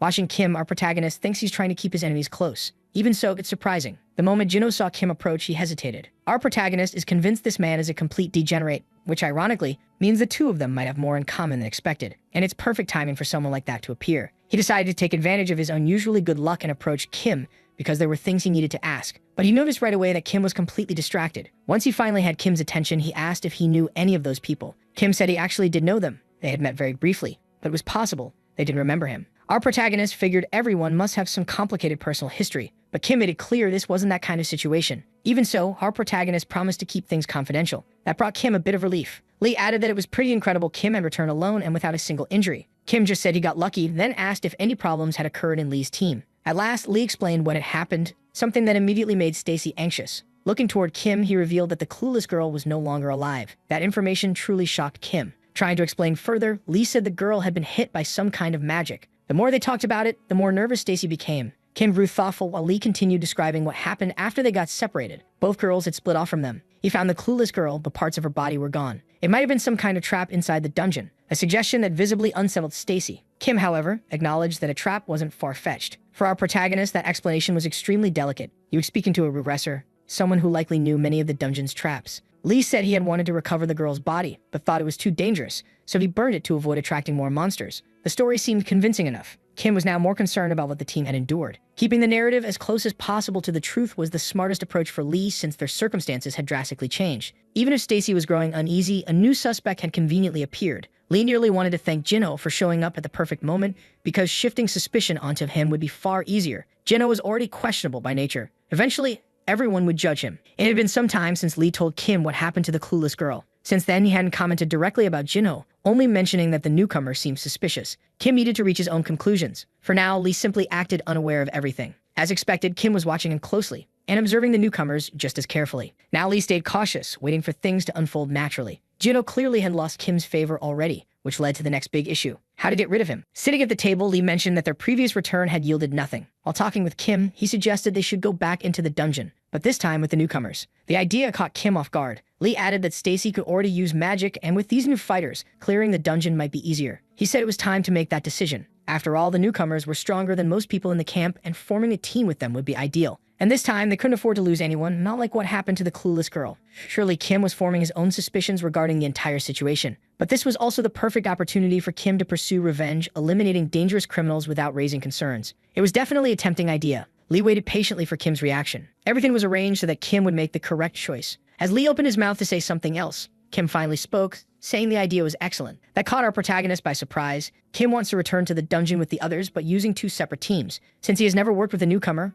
our protagonist agrees with this completely. He also wouldn't want to stay near someone that dangerous. Now that everything has been decided, Kim said he would share the information with the newcomer because they need to prepare for this task. He also said he wants to talk to Dooku and Stacy, asking our protagonist to call both of them. Things are happening exactly according to plan, and Lee is ready to cooperate fully. But after walking away from Kim, he heard some people cheering for the newcomer. They were girls from the camp, very impressed by him. Everyone is grateful for the help he has been giving. They say that if anyone needs him, they just have to ask. The guy with glasses is also sharing food. The newcomer defends the idea that this is the best way to act, working together. With his strong charisma, he's already getting close to everyone. Our protagonist is shocked by this behavior because it almost looks like the newcomer is genuinely a good person. But he's sure the guy is already planning to take everyone's lives. That man's behavior is truly confusing. And nearby, some background characters are watching everything. They say our protagonist should cooperate more like the newcomer does. They have no idea he's the one trying to save everyone. After seeing that, he walked toward his companions. Stacy immediately lights up, happy like a dog seeing its owner. Our protagonist asked if she has been training magic. She said yes, and that she managed to develop a new spell. She makes it very clear that all of this is only possible because of him. That made our protagonist realize she's getting bolder and bolder since she hugs him without hesitation. And of course, the idiot friend keeps doing everything he can to push this couple into actually becoming one. Now that they're together, Deku wants to know how his talk with Kim went since our boy returned so early. The protagonist said Kim wants to speak to them. Worried, Stacy asked why that meeting is happening. Our protagonist said they're going back to the dungeon, but this time the newcomers will go too. That made Deku nervous since he still doesn't trust those people, and our protagonist said he feels the exact same way, but they need to keep hunting. Knowing the situation, they promised they would be cautious during the mission. Stacy said she would even avoid talking to them, but our protagonist said that wasn't necessary. All she needed to do was ignore the guy with glasses. She said she would because she doesn't care about people like that. Their team then walked past the newcomers who seemed to be eating at the moment. They simply passed near the other group. Our protagonist's eyes are pretty intimidating, and the newcomer, in return, also looked back at them. Finally, they reached Kim. He was surprised by their arrival. While everyone was gathering, our protagonist noticed something. Deku was the happiest among them, asking Kim if he was hiding delicious food from everyone. With a package in his hands, Kim replied that it was nothing special, but he had something to give his companions, an item our protagonist had been expecting. Finally, he opened the backpack in front of them. A bright glow was revealed. That made our protagonist truly happy, realizing it was worth trusting the regressor. What he had brought back were items. Kim said that when they split up inside the dungeon, he ended up finding a treasure stash, and those items were inside it. None of them could hide their excitement, especially our protagonist who knows he's in the company of a regressor. What he had handed to his companions were items. Those bracelets increase strength, endurance, and stamina. The ring is healing magic that can be used once a day, while the gold ring can cast a protective shield twice a day. After analyzing those items, Deku thinks it would be best for him to use the bracelets. He thanked Kim for the help and said he would like to repay that kindness, even if he cannot do that right now. Our protagonist noticed that the bracelet fits Deku perfectly, and the rest of the items are also excellent, especially that gold shield ring, which has an exceptional function. And the healing ring would fit Stacy well, since she would definitely heal our protagonist if he ever got hurt. Before he could say anything, Stacy suggested keeping the healing ring. That left the defense ring for Lee to use. Now that each of them has an item, Lee asked if it was really okay to keep all of that, and Kim said that he himself is also using an item, and it would be better to share those treasures with his companions. They'd all thank him. But Kim said that this is not necessary because they are companions. He said that with a very warm expression on his face. That actually carries a very deep meaning, but our boy is not going to be fooled by those words. Kim is certainly doing this so they will feel indebted to him. Either way, it will be easier to survive by staying close to Kim. Compared to the highly talented mage and the living shield, our boy falls behind, since he is not exceptional. There must be many people like him on this continent, people who are cunning. But since he already got close to those two, Kim has no choice but to take him along as well. Our protagonist believes that in the future, he will end up becoming the administrator of this great kingdom, and he will keep proving his ability to manage things. While he confirmed that they really are companions, he felt relieved because their relationship is becoming more and more solid. That filled Deku with excitement, and the shield bearer wants to know when they are heading to the dungeon. The truth is that it would be great if they could do it right now, Kim said, but he is still worried about the newcomers, telling them not to see those people as companions, but as potential enemies. Now everyone shares the same feeling. They all felt suspicious from the beginning, which is why they need to be cautious. Kim said that once they are inside the dungeon, there are no guarantees of what might happen. Even so, Deku is genuinely full of enthusiasm, and he already wants to create a battle cry for their team. He asked everyone to join hands, and after a countdown, they celebrated together, shouting that they managed to do it. While our protagonist laughs with his friends, he is certain that the hammer of justice will soon fall upon Jinho. Everything is being carefully prepared for that to happen. In Jinho's group, someone asked him if it was really okay to go to the dungeon with the others, and he believes this is the perfect situation. They plan to use this opportunity to get rid of everyone, overthrowing the king of this camp. Right after they finished talking, Kim showed up, apologizing for making them wait. And now that he had their attention, he thanked them for accepting his proposal. Jinho said that there is no problem with that since it will be advantageous for everyone to clear the dungeon, and they are grateful for being invited to take part in something like this. While he smiled, our protagonist remained very suspicious, knowing this is a dangerous man. Now that they're inside the dungeon, Jinho praised that group's ability to navigate the place. They seem to know the underground very well, but our boy said they only found that place by luck. They still don't understand how the area works, and he believes this must be the tutorial dungeon. Everyone should reach the continent eventually, but someone has to make that happen. Just waiting around won't solve anything. After hearing that, Jinho admitted he hadn't thought about it that way, and our protagonist asked what he used to do back on Earth. Jinho said he was a kind of butcher, and when he asked the same question back, Lee preferred not to reveal the truth. As they kept walking, Stacy decided to get closer to our boy. That instantly caught Jinho's attention, realizing those two are extremely close. He came to the most obvious conclusion possible. They must be a couple. That comment warmed Stacy's heart and terrified our protagonist. Knowing how delicate the situation was, Lee looked at her right away. All of this only irritated him even more because just like Deku, Jinho also seems to enjoy playing matchmaker. But since everything is already complicated, our protagonist decided to say exactly what Jinho was thinking, which surprised Stacy. He hopes this will settle things, while Jinho comments that the two really look good together. That single remark only made the idiot with glasses even more jealous. Stacy, on the other hand, completely melted, thrilled that she matches with our protagonist. After walking for quite some time, they finally reached an interesting area in the dungeon. It was time to descend those stairs. Carefully, both groups did just that. They eventually arrived at a metal gate, which Deku opened. Right then, our protagonist was shocked to see a system notification. A rare mission was issued to him: survive. Simply by reaching the underground dungeon, an automatic quest had been activated. The same message appeared for everyone. Moments later, several dangerous creatures emerged as well. Their eyes were hungry and their mouths enormous. Our boy was terrified by their presence, absolutely certain that his entire team was doomed. The monsters charged forward, determined to devour the humans. Our protagonist shouted that they needed to get out immediately. Even Jinho's group looked terrified. Since the gate behind them had mysteriously closed, they were all trapped in the chamber. Trying to encourage everyone, Jinho said they had to stay calm, because that was essential if they wanted to overcome the situation. Using mind's eye, our protagonist analyzed the monsters. They were evolved demons with exceptional durability. Their vision wasn't great and their intelligence was modest, but that didn't change the fact that they were enormous and numerous. They might not be able to win. But the regressor was confident, overly confident. He assured everyone that none of this would be a problem. That alone gave our protagonist some courage, and he immediately called for Deku. The front line was formed as shield bearer. The regressor and the idiot Jinho were ready to fight. It was a very strange combination of warriors. It didn't take long before tension formed between them. Kim clearly hated having Jinho at his side. Jinho said he would attack first. Then he charged alone toward the creatures, while our protagonist and the regressor watched him closely. Our boy kept his magic ready, cautious about being caught off guard by an unexpected emergency. And while he was still thinking through all the possibilities, Kim simply vanished. He had thrown himself straight into the fight, moving with such shocking speed that it left Jinho speechless. Kim completely ignored the creatures and went straight for that idiot, attacking him first. Jinho was just as stunned. Hearing Kim say he wanted to know exactly who he was. The man acknowledged that Kim was extremely cautious as he used his shield and sword to defeat the first creature. Kim kept watching that fool very closely. After testing his strength, he turned the edge of his blade back toward the monsters. His strikes were brutal, frightening everyone. It was something our protagonist expected, but seeing it up close made it feel like he was standing among monsters. This should break the spirit of the weak, though it absolutely did not break Deku. He was ready to fight, slamming a creature away with his shield. That sight made our protagonist genuinely happy, seeing the growth of one of his allies who was now becoming an even better living shield. Deku was turning into a real warrior. And the surprises didn't stop there. At that exact moment, Stacy used her magic to strike down the creatures too. She sent a wind bomb toward them, invisible blades slicing into one of the monsters with devastating force. Everyone was stunned. Our protagonist was deeply impressed, realizing how powerful she truly was, and she had planned the attack coldly. She aimed at the monsters closest to her own team, contributing absolutely nothing to Jinho's side. Feeling thrilled, our protagonist hurried to thank her, because thanks to her they gained a bit of time. Getting very close to her, he told Stacy not to help those guys even if they begged for it. With her mind completely devoted to him, she agreed instantly without hesitation. He wanted to use this opportunity to get rid of his enemies. Now that the fools were getting exhausted, they began begging for support from the mages. The idiot with glasses was already crying, terrified, begging for someone to save him. Stacy claimed she needed more time to recover. Everything was unfolding exactly according to our protagonist's plan. One of the monsters managed to slash the back of the idiot with glasses, and his companions were being pushed harder and harder. It was time for the monsters to fulfill their role. They were spreading suffering to everyone. To our protagonist, this was a spectacle. Even the demons were unknowingly helping him execute his plan. To avoid looking completely heartless, he tried offering a few words of encouragement to the other team. But those men were desperately waiting for Stacy to recover so she could eliminate the remaining creatures. Our protagonist told them they needed even more time, insisting they were strong enough to win. He reminded them to think of the people they left behind on Earth. But those men were already beyond panic. They couldn't hold on any longer and were begging for help. Everything was going exactly the way our protagonist wanted. He believed that 1 out of every 5 people is always trash, and right now he was the biggest trash of all. Lee prepared his fire spells, launching a destructive blast toward a few monsters. The flames consumed them violently. The fight seemed over and everyone thought they could finally relax. But when they looked closer at the fire, they realized the demons were still alive, and now even more determined to finish the battle. Our protagonist's flames had strength-themed them. Their name was Incandescent Demons, and they were ready to wipe out a few more background characters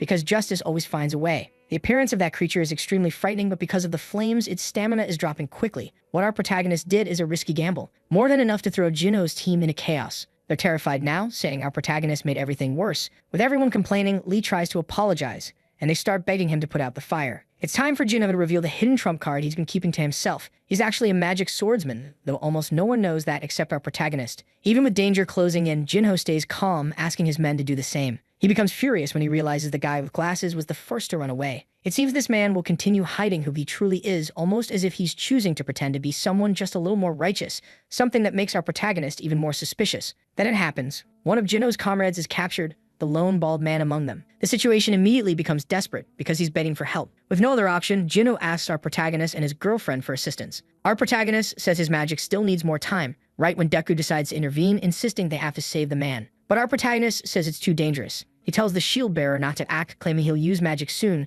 a necessary lie. Fire begins spreading across the bald man's body while he pleads desperately for someone to rescue him, until finally his head is swallowed by the monster. His companions are horrified. Even Jinho seems shaken by what happened. Our protagonist knows that this magic swordsman could have completely changed the outcome, but chose not to lift a finger. Little by little, the situation keeps turning in our protagonist's favor. Those monsters are doing the exact job he wants, eliminating his enemies, while he stays at a safe distance. That's when he looks at his girlfriend. She seems to understand instantly and prepares a water spell. She hurls a large amount of water straight at the creatures. Our protagonist immediately thanks her for helping. The first fight in the dungeon is finally over, but one of the men is visibly distressed. He marches toward our protagonist, furious over what happened, claiming it's entirely his fault. Everyone's shocked by this reaction, even our protagonist's own teammates. And of course the crazy girl isn't pleased either, being intensely possessive of him. Pressed by the angry man, our protagonist says he had no other choice and couldn't have done more. He used his flames because that was the best option, and thanks to that, they lost only one person. Otherwise, it could have ended much worse. And that's exactly the truth. Despite everything, they're still alive. But those words only make the man more upset,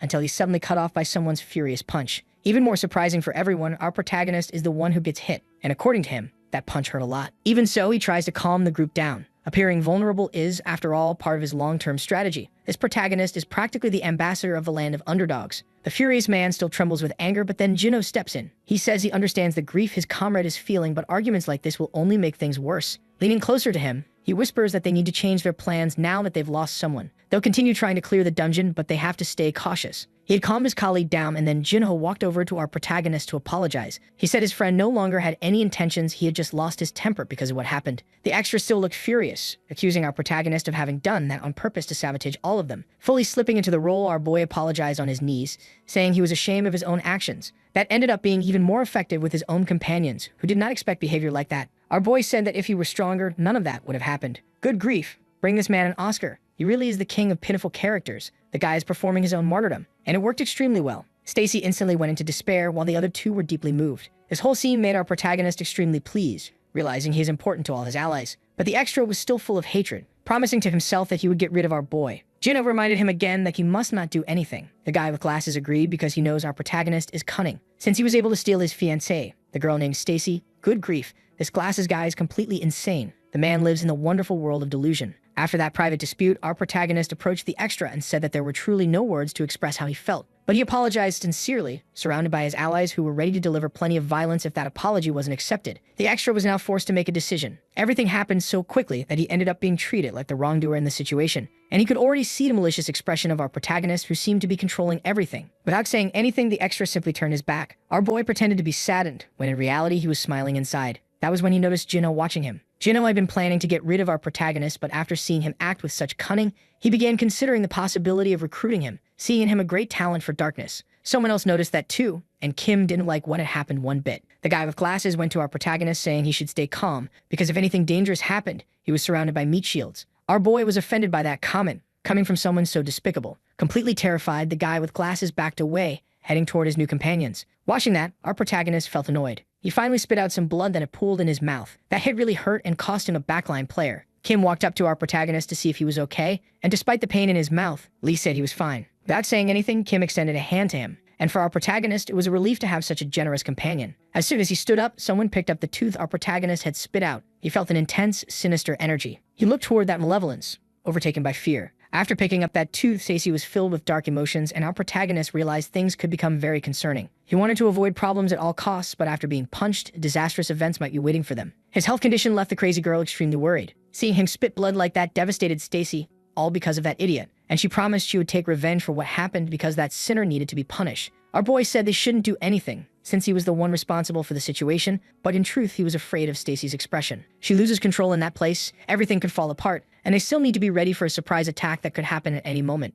Our protagonist is waiting eagerly for the moment that will happen. The glasses idiot hates seeing our protagonist receive attention from women. Knowing this, Lee's going to use that opportunity. All he has to do is provoke that degenerate, and that is his greatest specialty. Within seconds, the glasses idiot was completely shaken, seeing our protagonist leaning against Stacy's body in a way that was far too intimate. That must be making his envy burn intensely. Showing he fully understands the techniques of the land of the miserable, our protagonist accidentally tripped. Now his body is falling, but Stacy would never allow something like that to happen while she's alive. She caught our protagonist like the princess she is. It wasn't exactly what he was planning, and now our protagonist feels he may have gone too far. Either way, at least he's moving toward his goal because that left the glasses idiot completely devastated. He hated seeing that and is getting even more jealous. Our protagonist keeps trying to provoke him, hoping to trigger a conflict right then and there. Visibly bothered, the glasses idiot noticed our protagonist struggling to stand and offered help if needed. Burning with anger, Stacy immediately refused that help, telling the glasses idiot to mind his own business. Our protagonist apologized for her, and the situation caught Jinho's attention. The glasses idiot is so uncomfortable that he can barely keep his hands from trembling. The plan of our protagonist was interrupted because while the two teams were recovering, more creatures appeared. Everyone now has to prepare for the battle approaching them. Our protagonist told Stacy to join the fight this time, and he would join shortly after. Little by little, the others moved away, and our protagonist stayed focused on provoking the glasses idiot. Since those monsters are not very fast, blocking their attacks won't be difficult. If things get dangerous, our protagonist can use the protection ring. Now he is alone with the glasses idiot. He started approaching him carefully, finally grabbing him by the shoulder, fully prepared to turn him into a despicable villain. Looking straight into his eyes, our protagonist asked if he was feeling jealous. That was the final drop. The glasses idiot was ready to use his sword. He managed to cut our protagonist's body. The pain was much stronger than he expected, and now he's cursing his past self for thinking of something so dangerous. But he needs to endure it as much as possible to make that guy into a complete villain. Within seconds, his scream filled the area, drawing everyone's attention. Stacy turned around to see what happened. Our protagonist was on the ground, and next to him was the glasses idiot holding a sword, writing to everyone that he finally got rid of that vermin. The moment he saw what happened, Jinho was consumed by a dark energy surrounded by idiots. Now he wants to know why the glasses idiot decided to act so foolishly. This directly interfered with his plans. Visibly furious with his allies' behavior, if they wanted to get close to the main team, that will never happen now. He is sure Jinho will try to finish off the traitor himself, but everything could get even worse. He waits patiently for things to become even more complicated, hoping Kim will step in Jinho's way to stop him. The other allies are running toward him. It is Hope arriving at full speed for him. Even that extra who hit him earlier is now staying quiet. While he waits for healing, that same extra came up to him. With his sword in hand, he is ready to take revenge on him. This is a completely unexpected turn of events. He looked back very worried because he had been mortally wounded. His body collapsed to the ground before Stacy's eyes. Seeing that, she was overwhelmed with panic. She ran to him in desperation, not knowing what to do. With that combination of wounds, he is feeling a pain unlike anything he has ever felt in his life. Deku is running toward him, and so is Jinho, who is also visibly shocked. Now with his sword drawn, Jinho is ready to resolve the situation immediately. But before he could cut down their allies, he was stopped by Kim's blade. Kim will not allow things to go that way. He completely repelled Jinho's attack. After crossing blades, Jinho was surprised and frustrated by the interruption. For all intents and purposes, Kim is now protecting those foolish extras. Kim said he will deal with Jinho, leaving Deku to handle the others. The shield bearer listened carefully. Seeing the situation had turned against them, the man in the coat suggested they run, but the guy with glasses refused. He said he would only leave after making sure the protagonist stopped breathing. Hoping for exactly that, the man in the coat ran away. As he approached the protagonist, the guy with glasses said he would finish the job. Deku and Stacy were desperate beside him, not knowing what to do. The protagonist waited for one of them to use the healing ring because the pain was becoming unbearable. Calming down a bit, Stacy realized she could use that magic. Bringing her hands together, she begged for him to be healed, and thanks to her spell, the wounds were being completely restored. It was simply incredible, he thought. Even the tooth he had lost appeared again in his mouth. His allies were relieved, realizing he was no longer in danger of dying. The problem now was dealing with the guy with glasses who was completely out of control. Fortunately, Deku is a true mountain of muscle and was able to fold that guy with little effort. Still lying on the ground, the protagonist noticed the monsters approaching. It was finally time to use his protection ring. A magical barrier formed around him. Every time he uses that item, he feels grateful for choosing the regressor as an ally. But right after he did it, Deku told him Stacy had disappeared again. The protagonist knows exactly where she went. She is chasing those fools. Now that things are calmer, Deku apologized, saying that if he had been faster, the protagonist wouldn't have been hurt. But he said none of it was Deku's fault, telling him not to worry so much. He admitted that he had been careless and said he saw where Stacy went, so they should remain calm. And that Deku was way too big to be crying like a child. While they talked, the guy with glasses was completely knocked out on the floor. Even though the injury had been dangerous, The protagonist liked the outcome. It was not bad at all. As she moved through the dungeon corridors, the man in the coat tried to make his escape, not wanting to stay near frightened people. He never expected to be abandoned by Jinho like that, but even so, he knew he would have to team up with him again if he wanted to defeat Kim. What he didn't expect was that in the middle of that escape, he would lose one of his legs. He fell to the floor immediately, trying to understand what had happened. As pain took over his body and his screams filled the air, Stacy told him she was very sorry she didn't have time to enjoy this. Then she told the fool to open his mouth. She used a powerful wind spell. It caused severe internal injuries, and she hoped that this man would feel even more pain than her beloved, because that was the motivation for her revenge. Since she ended up covered in blood, she became worried about what our protagonist would think, so this man needed to suffer even more. Because she had to make good use of her time, she would only scold him. The poor guy actually believed those words, thinking about everything he had done in that strange world. His life ended in that same way. Back where our protagonist was, the fool with the glasses had been restrained. He didn't like that at all, threatening our protagonist, saying he wouldn't escape his revenge. He even claimed that Stacy would pay for what she had done, promising she would regret not choosing him. But our protagonist told him he was foolish because he knew Jinho had abandoned the attack plan after losing a companion. Even so, the fool with glasses chose to disobey him, leaving him even more shocked. The terrified expression on his face brought joy to our protagonist, who informed him that Jinho had completely abandoned him. And thanks to his lack of control, our protagonist felt the need to thank him. Because of that garbage behavior, he had been able to get closer to Stacy. Only now did the man realize he had been used. Filled with deep hatred, he promised he would finish off our protagonist. That threat only brought even greater satisfaction to our protagonist. But there was nothing more to be done, and no reason for that man to keep living. Even Deku was surprised, and our protagonist told him to close his eyes if he didn't want to witness what was about to happen. After threatening our protagonist so violently, the man was now terrified, realizing his life might be ending. But our protagonist would simply make the most rational choice. That realization left the man completely panicked as he claimed that our protagonist was insane. Laughing at those words, the protagonist replied that the feeling was mutual. In his final moments, the man begged for mercy. But our protagonist had no intention of granting it. This wasn't his first time. All those other people had met their end because of his planning. All he needed to do was stay calm. There was nothing else to be done in situations like this. They were necessary for him to keep surviving. Finally, everything was over. Looking at Deku, he told him not to be scared because this world was dangerous.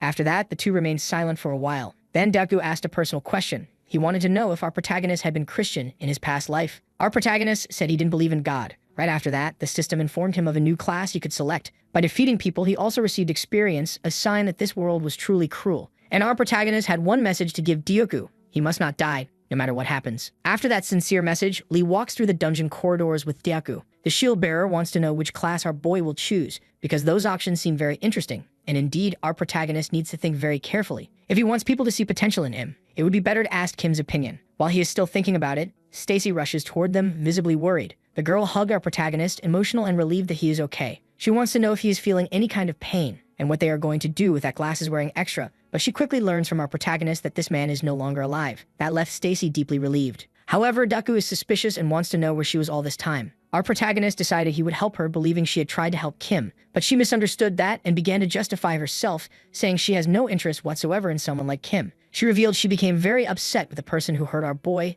and felt disturbed by the emotion. She confessed she acted without thinking and is now apologizing to them, which made Deku worried enough to apologize to her as well, since he did not want to accuse her of anything. In truth, he also wanted to chase the extra, and his relief everything turned out for the best. Now the two are trying to comfort each other. But our protagonist knows something. There's nothing to regret now. Approaching Stacy, he told her everything is fine. Even if she gets very irritated when he gets hurt, everything is okay now, because she is a very adorable ticking time bomb. The girl took the moment to hug our protagonist even tighter. He's trying to make her stop crying and ended up asking for Deku's help. At that moment, Deku is observing that affectionate display in a very suspicious way. Even though our protagonist is the king of planning, he no longer knows if he has fallen into Deku's own schemes, who is practically an envoy of love. Surprising all of them, Kim managed to find them. Even though he is covered in blood, he seems physically fine. But as soon as he found his companions, Kim asked where the others were. Our protagonist answered that he had ended their lives by force and now wants to know what tragic fate Jinho met. For a brief moment, Kim stayed silent, leaving his companions thoughtful. But it had to be done, because those wrongdoers wanted to attack them from the beginning.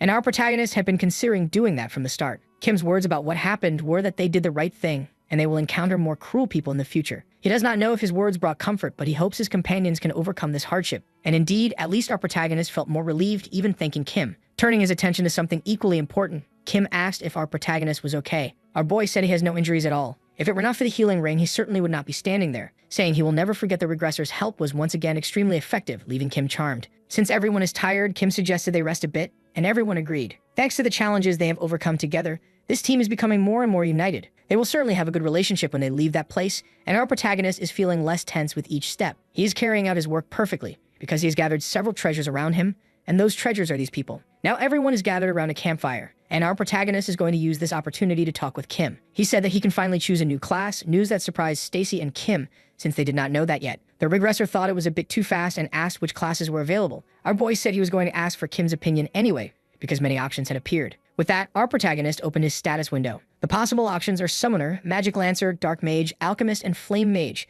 Every one of them a rare class. He even thought he would get mediocre classes, but all of these are interesting. Now he waits patiently for his friend's advice. He begins reading the description of each class, starting with Summoner, which uses beasts and illusions to fight, and that is the one he liked the most. He prefers having other things fighting in his place, which is a very convenient situation. The next class is Magic Lancer, a mid-range attacker that uses a spear. Its evolution is unknown, and our protagonist would never choose it. The next class is Dark Mage, long-range attacks using the power of the dead with great destructive force. It could cause issues with some religious groups, so he would avoid that one. The final classes are Alchemist and Flame Mage. Stacy, who heard everything so far, is confused. All the classes seem very good. The Alchemist further develops magical knowledge, which benefits our protagonist's intelligence, allowing him to make potions. As a Flame Mage, he would gain great destructive power. After reading all that, he wants Kim's opinion and apologized to him. Knowing that our protagonist does not have many magic points, that complicates things, and he is also terrible at handling a spear as a weapon. If he were a Flame Mage, it would be difficult because it consumes a lot of energy, and Dark Mage is a risky profession. The best would be Summoner or Alchemist.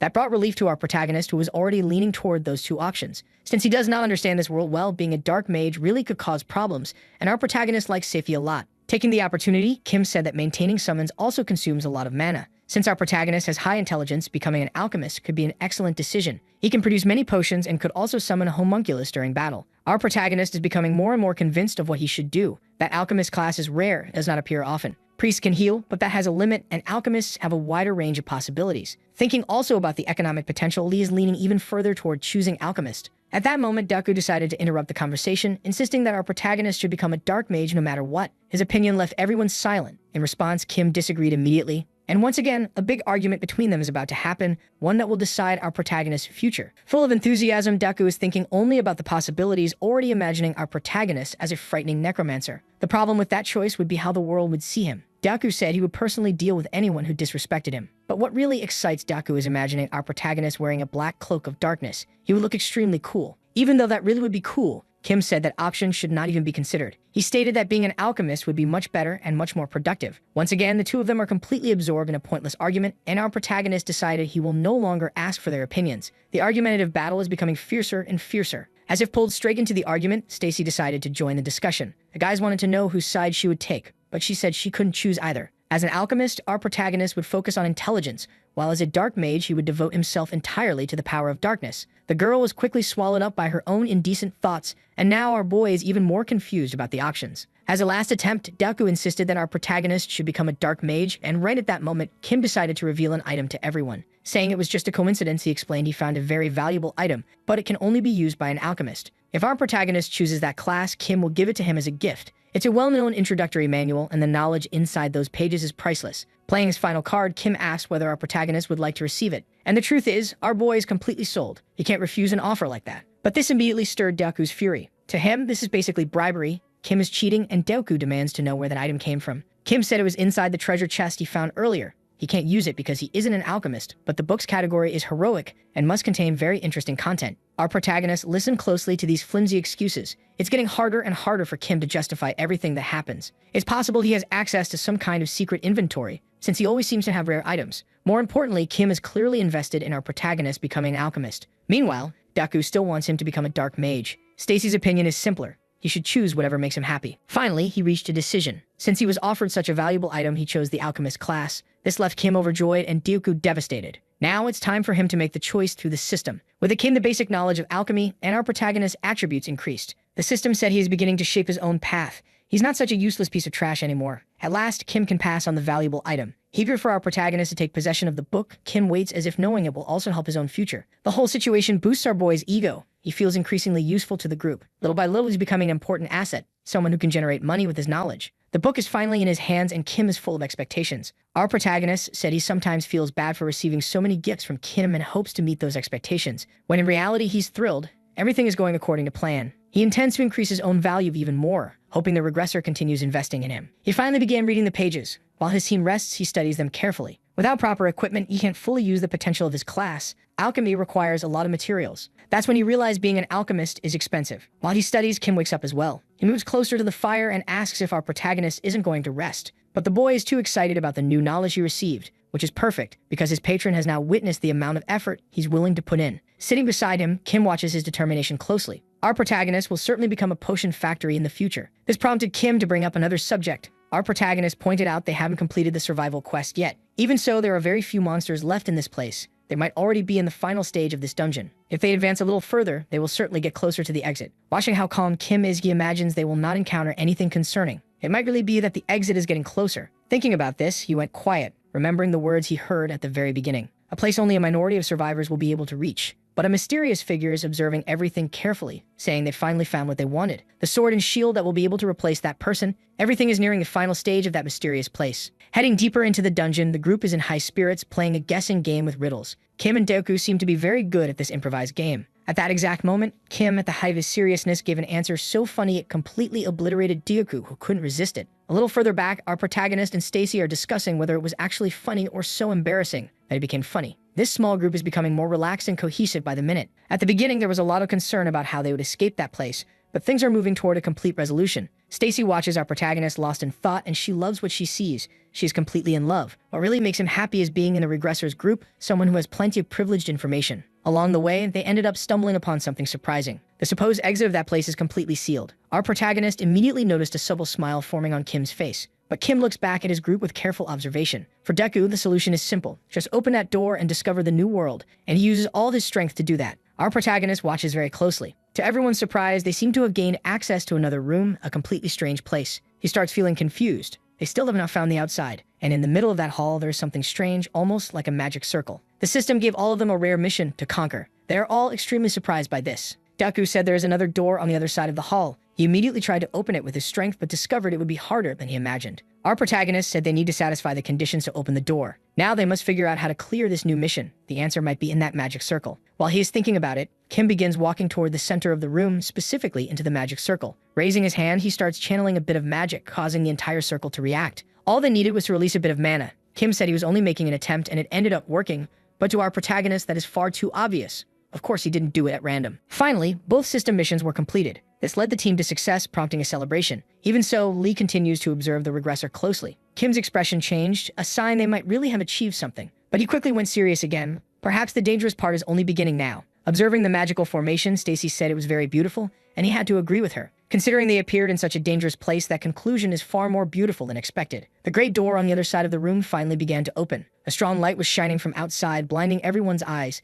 A man was waiting to receive them, congratulating them for surviving the tutorial. The protagonist was surprised to see this person. He said he was the administrator of that dungeon, as well as the vice master of the Blue Guild, and his name was Sangi, stating that he was truly honored to meet all of them. Remembering the mysterious woman who appeared in the beginning, our boy was surprised to discover that he was facing the administrator, who was being extremely friendly with them. Very agitated, Deku asked if this man was the one responsible for trapping them in that place, but Sangi said that wasn't the case, explaining formally who he was. He also said he was a representative of the goddess Venegor, and that they were only in charge of managing that place. They were also summoned one day and had to overcome all the same challenges, but they completed them faster than the protagonist's team and still haven't discovered the truth behind their summons. His responsibility as an administrator is to guide those who survived after clearing the dungeon, so they can also rescue those left inside like Joanna and the others who stayed at the camp. They will also teach each of these individuals how to live on the new continent, starting with the most basic tasks, knowledge unique to this world. This made the protagonist ask whether the tutorial door is not always open. The administrator confirmed it, saying it only stays open for 3 days after the dungeon is completed. He promised to guide them outside, but they needed to collect all the weapons they had brought so far, and he would explain everything soon. He also told someone to search for survivors, as all of them would be taken to their base.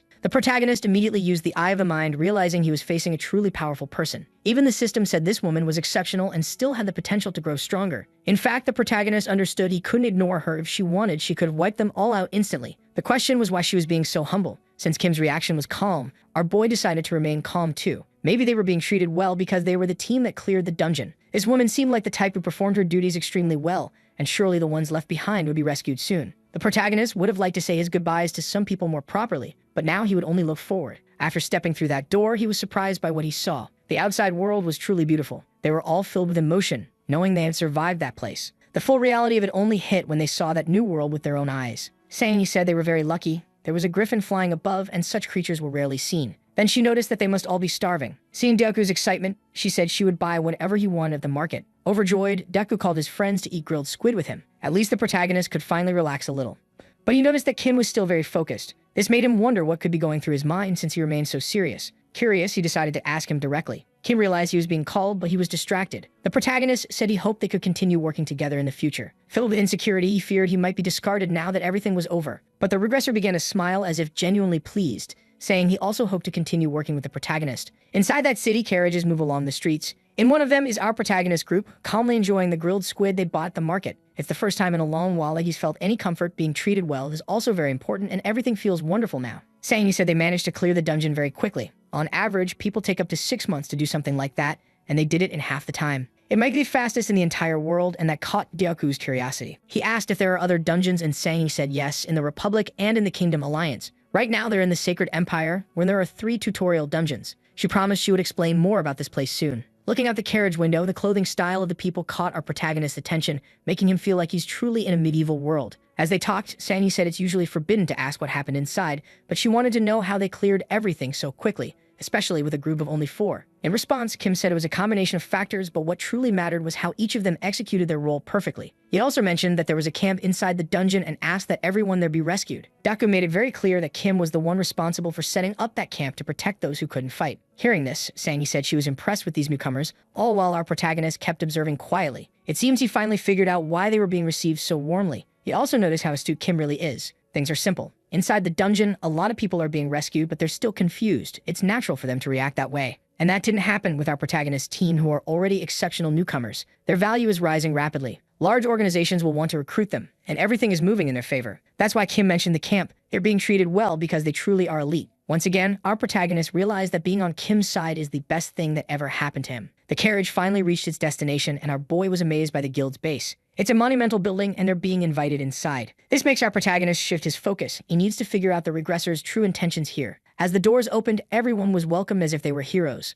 A completely unexpected reception. Even Kim looked a bit embarrassed. Seeing their reaction, Sangi apologized for overdoing it, but said they wanted to welcome the newcomers properly, knowing they must be tired, and invited everyone to join the banquet. The food was already being prepared for them. Sangi ordered the feast teams to begin cooking, which surprised our protagonist. Watching how much authority she holds, he realized she's the second in command, and she's handling everything personally. The whole place is far too luxurious, which makes our protagonist think more cautiously. All of this feels extremely excessive. Some nobles appreciated the investment because they want to make a good impression on these newcomers, thinking about the future of the Blue Guild. It's only a matter of time before the newcomers decide to join them. The nobles in the room seemed pleased overall, but someone among them looked disappointed. In another hall, the group was waiting for the banquet. A generous spread of meats was brought out for them. Without wasting a second, Deku started eating as if his life depended on it. It was the first proper meal they had in a long time. Our protagonist understood that they were trying to impress them, but he couldn't stop feeling suspicious about everything. He needed more substantial evidence to figure out what was really going on. That was when he noticed the spoon he was holding. It was made of pure gold, yet incredibly light. That only deepened his suspicions. But he was interrupted by Sangi, who wanted to get to know them better and asked for their names.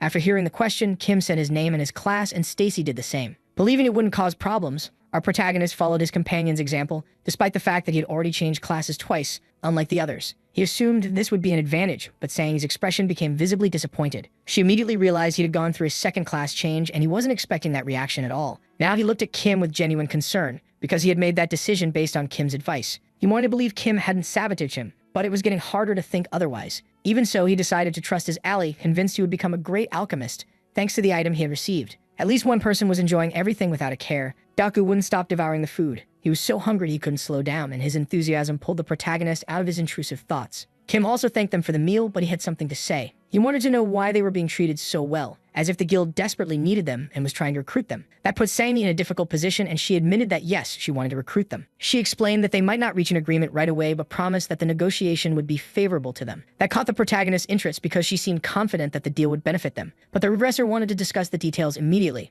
That reaction surprised the protagonist. Sandy then realized she needed to give them context so they could understand the full picture, starting with information about the continent. Meanwhile, the protagonist noticed the silverware was fake, yet Kim still wanted to join them. Sandy continued her explanation, beginning with the Sacred Empire, which worships the goddess Benagor. But the protagonist was following Kim's intuition alone. The regressor clearly had privileged information. Surely, Kim wanted to get closer to the guild only to use them for his own benefit later, but he could at least negotiate more aggressively, which would help everyone. What frustrated the protagonist most was not being able to read Kim's thoughts. Everything about him remained a mystery. It was possible that, in his past life, Kim had been nothing more than a background character among these people, forced into simple labor like a servant. Understanding why he returned to this world was truly intriguing. Now the protagonist understood why Kim was so kind. He must have suffered a lot. Even so, the protagonist wanted more answers because he didn't want to share his treasure with anyone else. In this life, Kim would not depend on others, not if the protagonist could help it. But for that to work, Kim needed to trust him fully. As for the continent itself, Sang-Yi explained that the Sacred Empire wasn't the only major nation. There were equally powerful ones, such as the Republic and the Alliance of the Kingdoms. All three worked together to maintain balance, while several neutral factions existed beyond them. But those three were the dominant forces. They lived there with the natives of this place, but humans are foreigners, which makes the relationship between species a bit delicate. Everyone needs to try to coexist. In this world, there are elves and dragons, and our protagonist pays attention to every detail. Besides the Blue Guild, there are other factions that can operate outside the direct influence of the Empire, but there is a rule of mutual cooperation and military pacts. Guilds are subject to nations, and each of those countries can rely on this type of power. There are also dungeons that open every year. The place they are now was entrusted to foreigners who will manage the tutorial on behalf of the Holy Empire. This responsibility is decided among the factions that exist there. This year it was given to the Blue Guild, but that authority rotates. Full of curiosity, Daku asked if they belonged to the Blue Guild, but the woman said that's not exactly the case. They are only responsible for escorting them, and like everyone else, they are recruiters, nothing more. That even left the woman confused for a moment. She said that the food was basically a bribe, but corrected herself, saying it was a gift for the newcomers. In her position, our protagonist would have lied about half of that information. She's far too positive. She must be someone's puppet, with her positivity used to mask the true intentions behind all this. To our protagonist, it's clear they are completely desperate, so he decided to ask what the Blue Guild's position is within the Holy Empire. He wants to know the root of that desperation. Answering him, Sang-Yi said that once they represented the Empire itself, but they are no longer as large as before. They ended up facing situations beyond their control. Even so, she hopes they can consider the opportunities the future may offer, assuring them that the salary and terms she can propose are just as good as the competition's. For our protagonist, that guild is halfway to ruin, and they hope that by hiring new talent, they can return to their former glory. The regressor is observing our protagonist closely. All that investment was meant to make a strong impression, but our protagonist feels no attachment to any of it. Expecting them to join out of pity is absurd, and he's hoping Kim will want to leave that place immediately. But to his surprise, Kim liked everything he heard. Even if it's hard to give an answer right now, he wants to hear the terms of the contract, leaving our protagonist completely shocked. Least troubled him ask his real reaction. But if Kim is this positive about it, there must be a privileged reason. Imagining what could have motivated him, our protagonist feels uneasy. The obvious conclusion is that Kim will use this guild for his own benefit. There's no other possibility. In his past life, he clearly wasn't just anyone. He must have held real authority and influenced many people. It's entirely possible that he became their leader.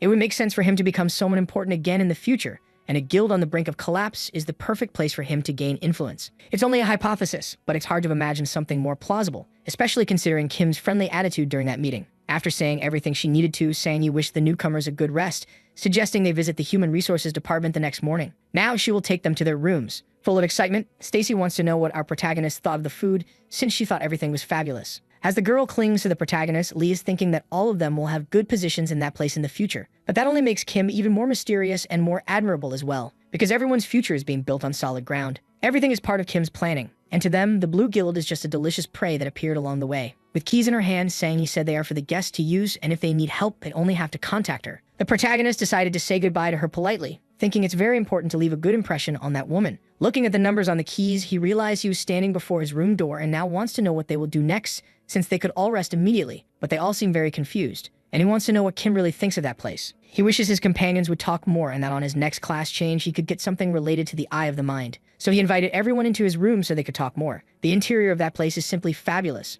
Daku, who had been missing a real bed, loved all that comfort. The protagonist told his friends they could sit anywhere, noticing that Kim still acts very shy in that kind of interaction. That only strokes the protagonist's ego even more because he can make a regressor uncomfortable. With everyone gathered there, the protagonist said he wasn't expecting such a structure. They're being treated like very important people and he isn't used to that, even if he's secretly loving every second. Daku agreed, saying that all that formality makes his head hurt, not to mention the flood of new information. Kim went straight to the point. They're in a privileged position where they will be treated well no matter what, and soon they'll receive more offers. They should choose whatever benefits them most, and he believes this place is the best option. The protagonist already expected to hear something like that, and for the regressor, a place that truly needs them will certainly be the one that treats them best. The protagonist agrees, but he's still suspicious. Daku and Stacy remain unsure, but they'll follow their companion's decision. The girl waits for the protagonist's words. After thinking a bit, he said that place isn't bad at all, which made Kim quite happy. The certainty will only come the next day after seeing the contract terms and other offers, since they have nothing to lose. Kim agrees, saying they need to analyze everything carefully and stay wherever offers the most benefits. That makes the protagonist a bit uneasy, even giving him cramps,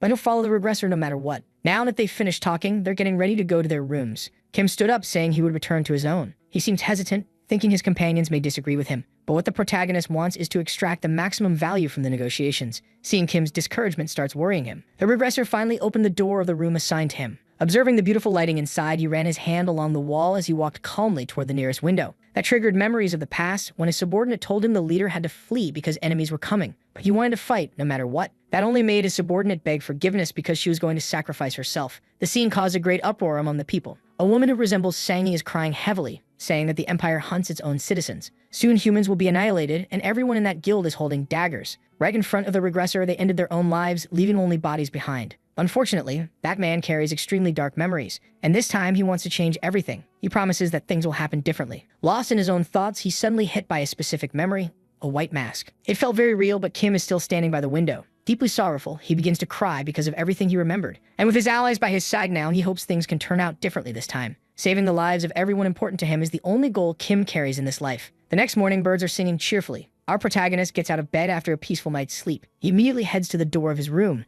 not knowing someone was waiting outside. Stacy was already there, waiting for the moment he woke up, wanting to know if he managed to rest. Our boy is surprised that she stayed outside waiting for him, and Stacy has a reason for doing that. She wants to attend the interview together with him. Completely in love, she says that our protagonist smells very good, but he's wondering if she's really okay, or if her mind is snapped. A man in uniform approaches all of them. Kim will be the first to attend the interview while the others wait. Our protagonist wanted the group to attend together, believing it would be better. Now he has to wait patiently. Where he is, he can hear applause, and now he's unsure if this is a simple interview or a full-on evaluation. The next person to be interviewed is Stacy. Our boy is growing increasingly nervous because even though he's extremely intelligent, he's still just a normal person and gets anxious in situations like this. As soon as the girl leaves the room, the next to be called is Daku. Now that he will be the last one, our protagonist feels like he will be completely exposed and that he is actually a burden to the group. Even if he has become stronger, his self-esteem is still tiny. His turn finally arrives, and he believes that with his above-average intelligence, he might be evaluated well. Not to mention the magical power he developed. He hopes to receive the same treatment as his friends. But the moment he enters the room, he's surprised. Several people are there to evaluate him. Among them is a familiar face, Sangi, who will also participate in the evaluation.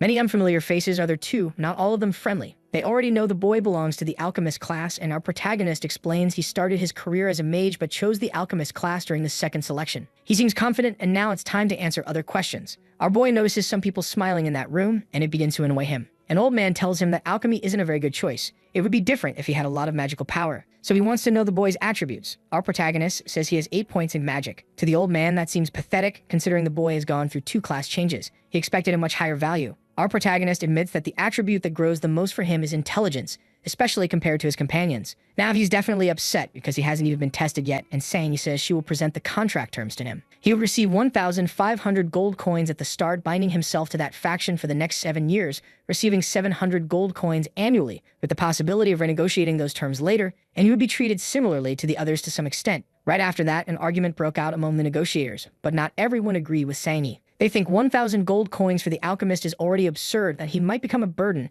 and our boy has to listen to this discussion in real time, being belittled by these people. Now he is furious because they are treating him like a fool. Using the mind's eye, he realizes he is surrounded by ordinary people, and he's being underestimated solely because of his objective attributes, while they are ignoring something fundamental. Full of confidence, he asked if that was all they had to offer, saying he said there were some benefits similar to those on Earth, like life and health insurance, as well as support in case of marriage, childbirth, and even research assistance. One of those people thinks these terms are excessive, but Sangi believes in the boy's potential, and this is what they can offer for now. That positive attitude genuinely improved his mood, since he is at least being treated with some respect. The problem is the others. Not everyone knows how close he is to the true talents of that team, and some are even suggesting cutting the offers down. You realize these people are completely rotten, even if they are not entirely wrong. There are variables. After all, teams can split up. That's part of life. But that is not the case for his team. His friends are truly different. Daku, for example, is easily impressed by money and likes having plenty of it. Stacy's entire life revolves around staying with him, and the regressor is likely someone who enjoys talking and persuading others. Their team's bond is far more solid and complicated than these people imagine,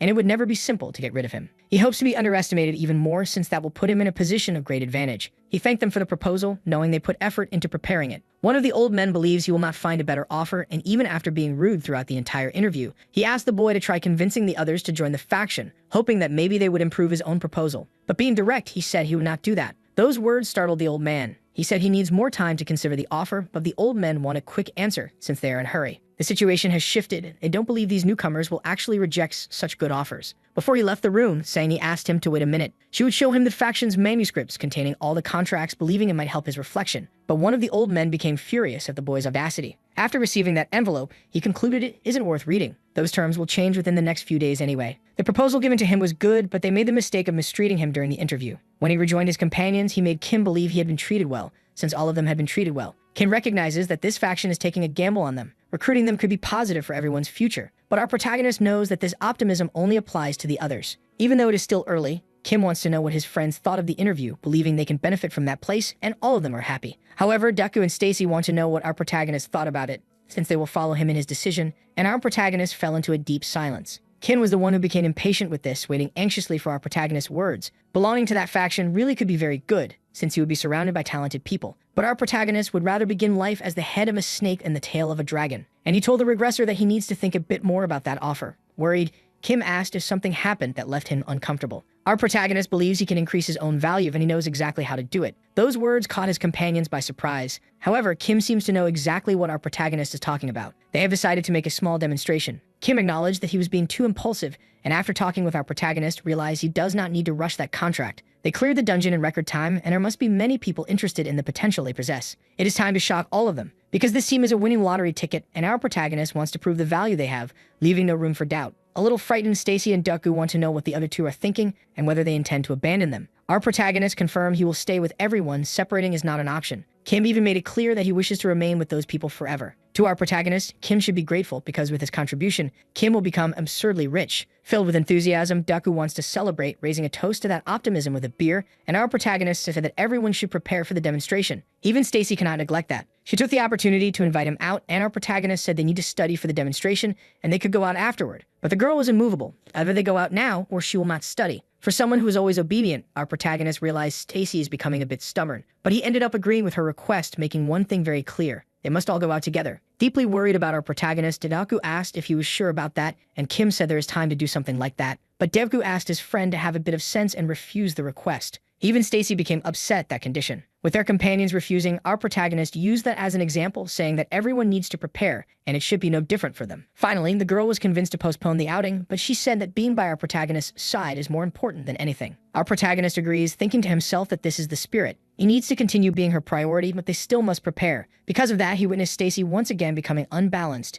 emanating a dark energy. Because she was emotional, all of his companions must be perfect, so they can impress the audience of that faction. Because this is the only way he has to increase his market value. Completely shifting his behavior, our protagonist asked Stacy if she truly wanted to go out with him. If that is the case, then there is no other choice but to agree. He will do his part in this performance, but he needs his companions to put in effort as well. He told the girl that on that day they will do everything she wants. She suggested that throughout the day their other companions should leave the two of them alone. But the intention of our protagonist is to show how a real documentary is made. A few days later, inside that same building, our protagonist and his team are relaxed. Lee worked a lot on his projects and is tired. In the room with him is Deku, who keeps reading the catalog, learning even more about that place. He found out that the special chef is in the cafeteria and can cook amazing dishes. He wished his grandparents could witness something like that, but considering the conditions of that world, our protagonist disagreed. The truth is that Deku feels he is being treated extremely well, and that constant sense of gratitude makes him uneasy. And our protagonist said that from that day on, that treatment would be the rule for them. Knowing this made the two of them very happy. However, Deku soon shifted his thoughts, becoming more somber. He has something to ask our protagonist. He wants to know if everything is okay with their friend.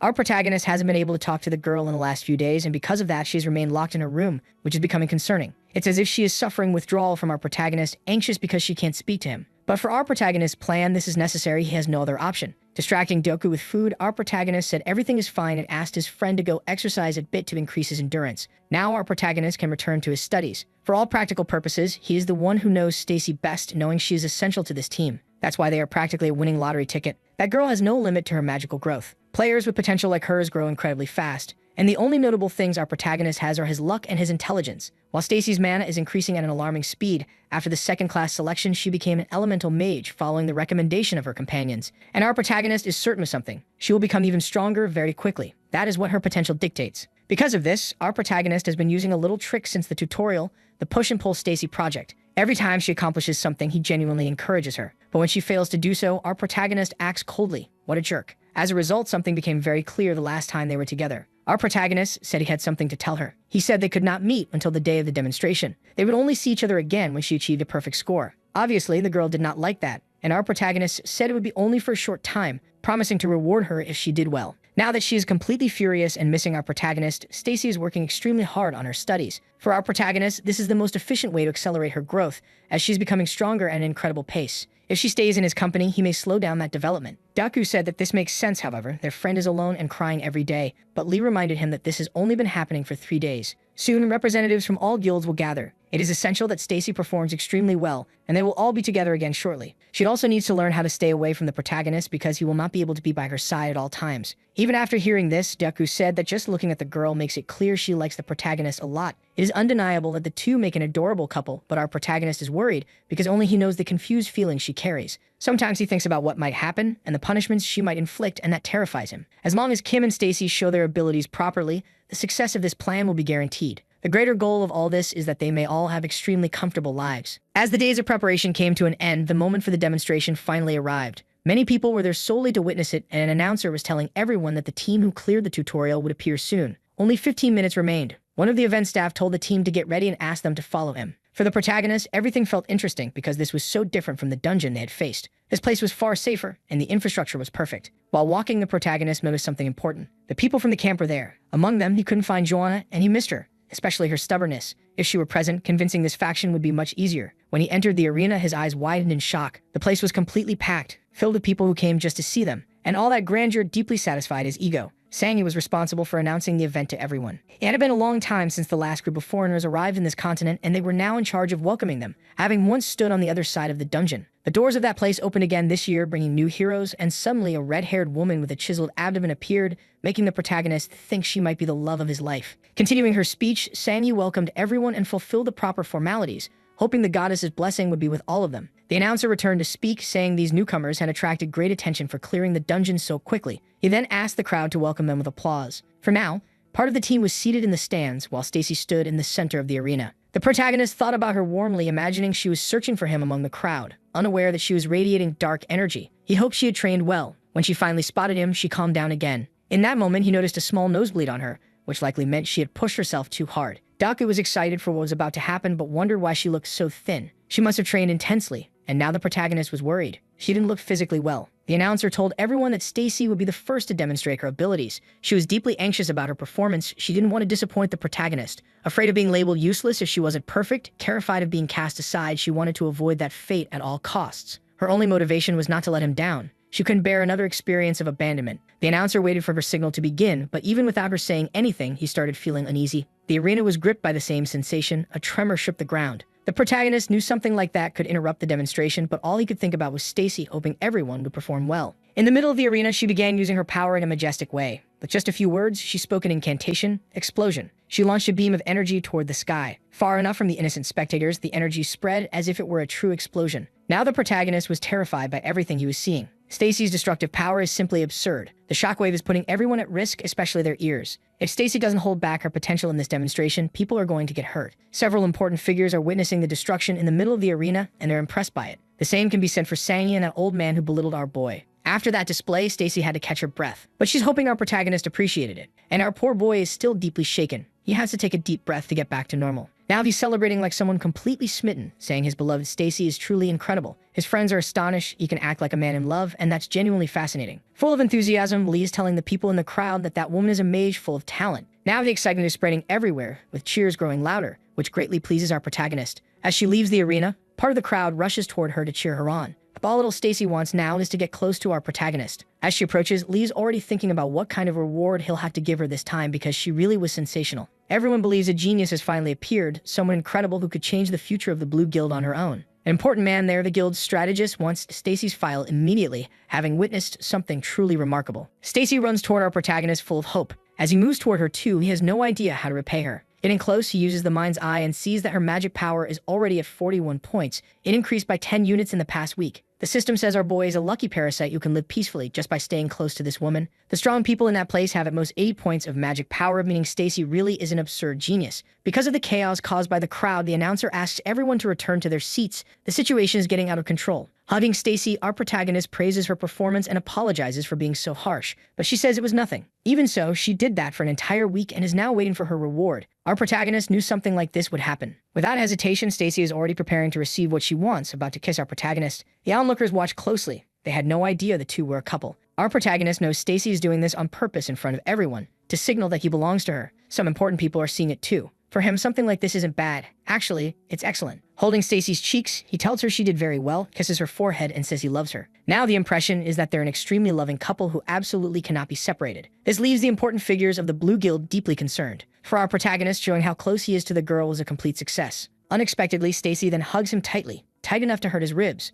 While she clings firmly to him, the people around start feeling a bit embarrassed. Now it is time for the next player to give his demonstration, the prodigy swordsman. Kim began taking off his coat to enter the arena, telling his teammates he would return soon. All of them wished him luck. Our protagonist now had to admit that Kim really has an enviable charm. Noticing the affection between that couple, Deku said he needed to find someone soon. Our pair completely ignored that comment because he knows the regressor's demonstration will be incredible, and it will be a combat practice between two people. Both fighters have exceptional stats, but the regressors are simply absurd. The countdown is starting. Good grief. What a joke they're playing on Kim. They gave him an opponent with only one eye. They're making things easier for him. Unlike everyone else, our protagonist knows the regressor is not looking at this as a simple demonstration. Finally, the start of the fight was declared. The two combatants are exchanging blows with speed and brutality. Even so, Kim remains very calm because he can overwhelm his opponent effortlessly, completely crushing his confidence. After only a few exchanges, the one-eyed fighter realized Kim is truly strong. And that's not all, he's extremely handsome as well. At this moment in the battle, Kim gained a lot of height, and our protagonist, watching everything, is becoming more and more delighted. It is the first time he's ever observed Kim fight with such attention. Watching the combat closely, the hypothesis of our protagonist is that the regressor is in his second life, and he passed by his opponent like a flash of lightning. Defeating that enemy would be far too easy to avoid suspicion. He is playing along. The other swordsmen there are seeing in Kim a true prodigy. This makes our protagonist very happy, because the value of their team is rising a lot. Kim is their real pride. Finally, the regressor delivered the finishing blow, disarming his opponent. The poor soul didn't even understand how he lost his sword. Kim dropped his own blade as well, and our protagonist thought he was exaggerating a bit. Now he watches closely to see what will happen next, because the poor soul who was disarmed is about to have his face smashed in. A strike was launched, but something extremely bizarre just happened. Someone is being thrown out of the arena with incredible force, and to everyone's surprise, that person is Kim. Our protagonist was not expecting a result like that. The truth is that no one in that arena was expecting something like this. Even Kim's opponent became worried about what had happened. Even with a smile on his face, Kim acknowledges he lost that battle. For our protagonist, this is the perfect outcome. Kim acted with complete genius. He showed he could have won, but chose to stay discreet. Stacy certainly made a strong impression, but no one wants to lose a prodigy like that swordsman. Now it is Deoku's turn to present himself.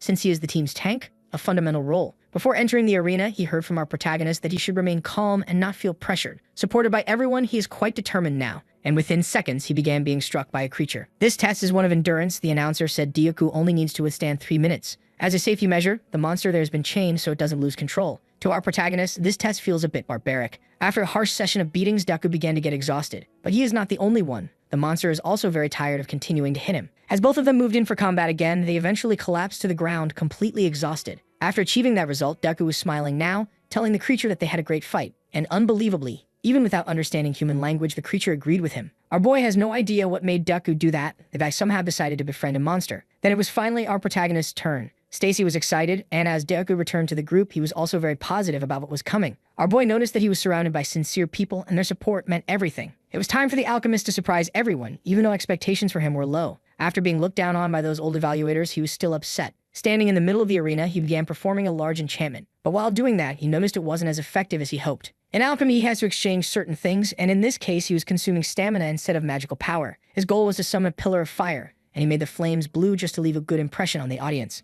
There was also a small test dummy in the arena. It was completely incinerated by the blue fire, an impressive display of firepower. But it was far too exhausting. He wouldn't be able to use something like that in a real fight. Now that the demonstration was over, everyone had their own opinions about the team. Our protagonist waited for the wave of recruiters that was about to approach. Many people were interested, eager to recruit them into their factions. And among those people, the offers were becoming impressive, reaching 4,500 gold coins. It didn't take long for proposals to hit 6,000 gold coins. The situation was turning into a complete mess. Our boy and his friends had to act politely, which actually worked in their favor, since the leaders of the Blue Guild would now have to respond somehow. Thanks to his planning, the value of their entire team had risen significantly. Then that red-haired woman with the perfect abs finally appeared. In the blink of an eye, he noticed something happening. Someone was trying to hit him with a knee to the face. It was so sudden that no one managed to react, but to his surprise, her knee hit the wall instead. He thinks she actually meant to make a bold, provocative move toward him, but that's only a guess. Calling him cute, she asked if they could talk for a bit. The truth was that this woman moved so fast that not even a regressor would have been able to respond in time. Now our protagonist felt cornered like an animal.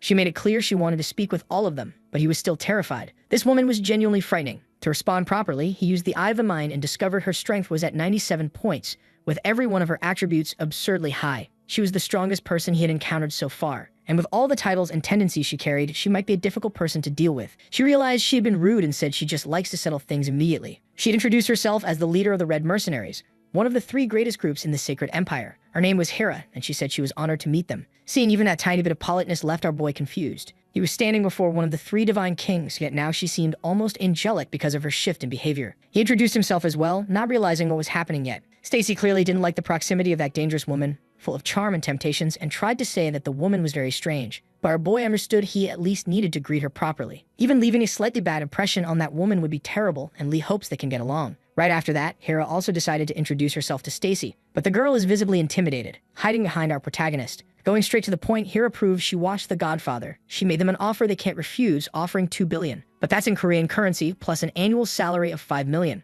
Converted into local currency, it's an offer of 20,000 gold coins, which is simply absurd. This made our protagonist look at the regressor to gauge possibilities, and judging by his expression, maybe this isn't possible. Based on the name, the Red Mercenaries must focus on combat. Even so, Hera said that mages and alchemists are valued, and some important executives want to recruit that type of people. Our protagonist noticed they're trying to change their approach. Hera revealed she went there with no expectations, but ended up finding great talents. She said an alchemist can fill the role of a mage and also a priest, performing healing positions. Saying they're perfect for her future project made our boy remember the Blue Guild and how he wasn't appreciated. But the woman said she's more interested in magic users. They're oversaturated with warriors. That's when our protagonist realized he would have to separate from Deoku and Kim. For that woman, including the others in her plan, would be very difficult. He recognized that what she said is genuinely interesting, and those words started making his friends very worried. The protagonist admitted the offer is extremely satisfying, but there's a problem with it. Before he could finish his sentence, his companions started to panic. Looking at that well-defined, violence-sculpted abdomen, our protagonist realized he was facing the perfect shield and sword, which is why they need mages.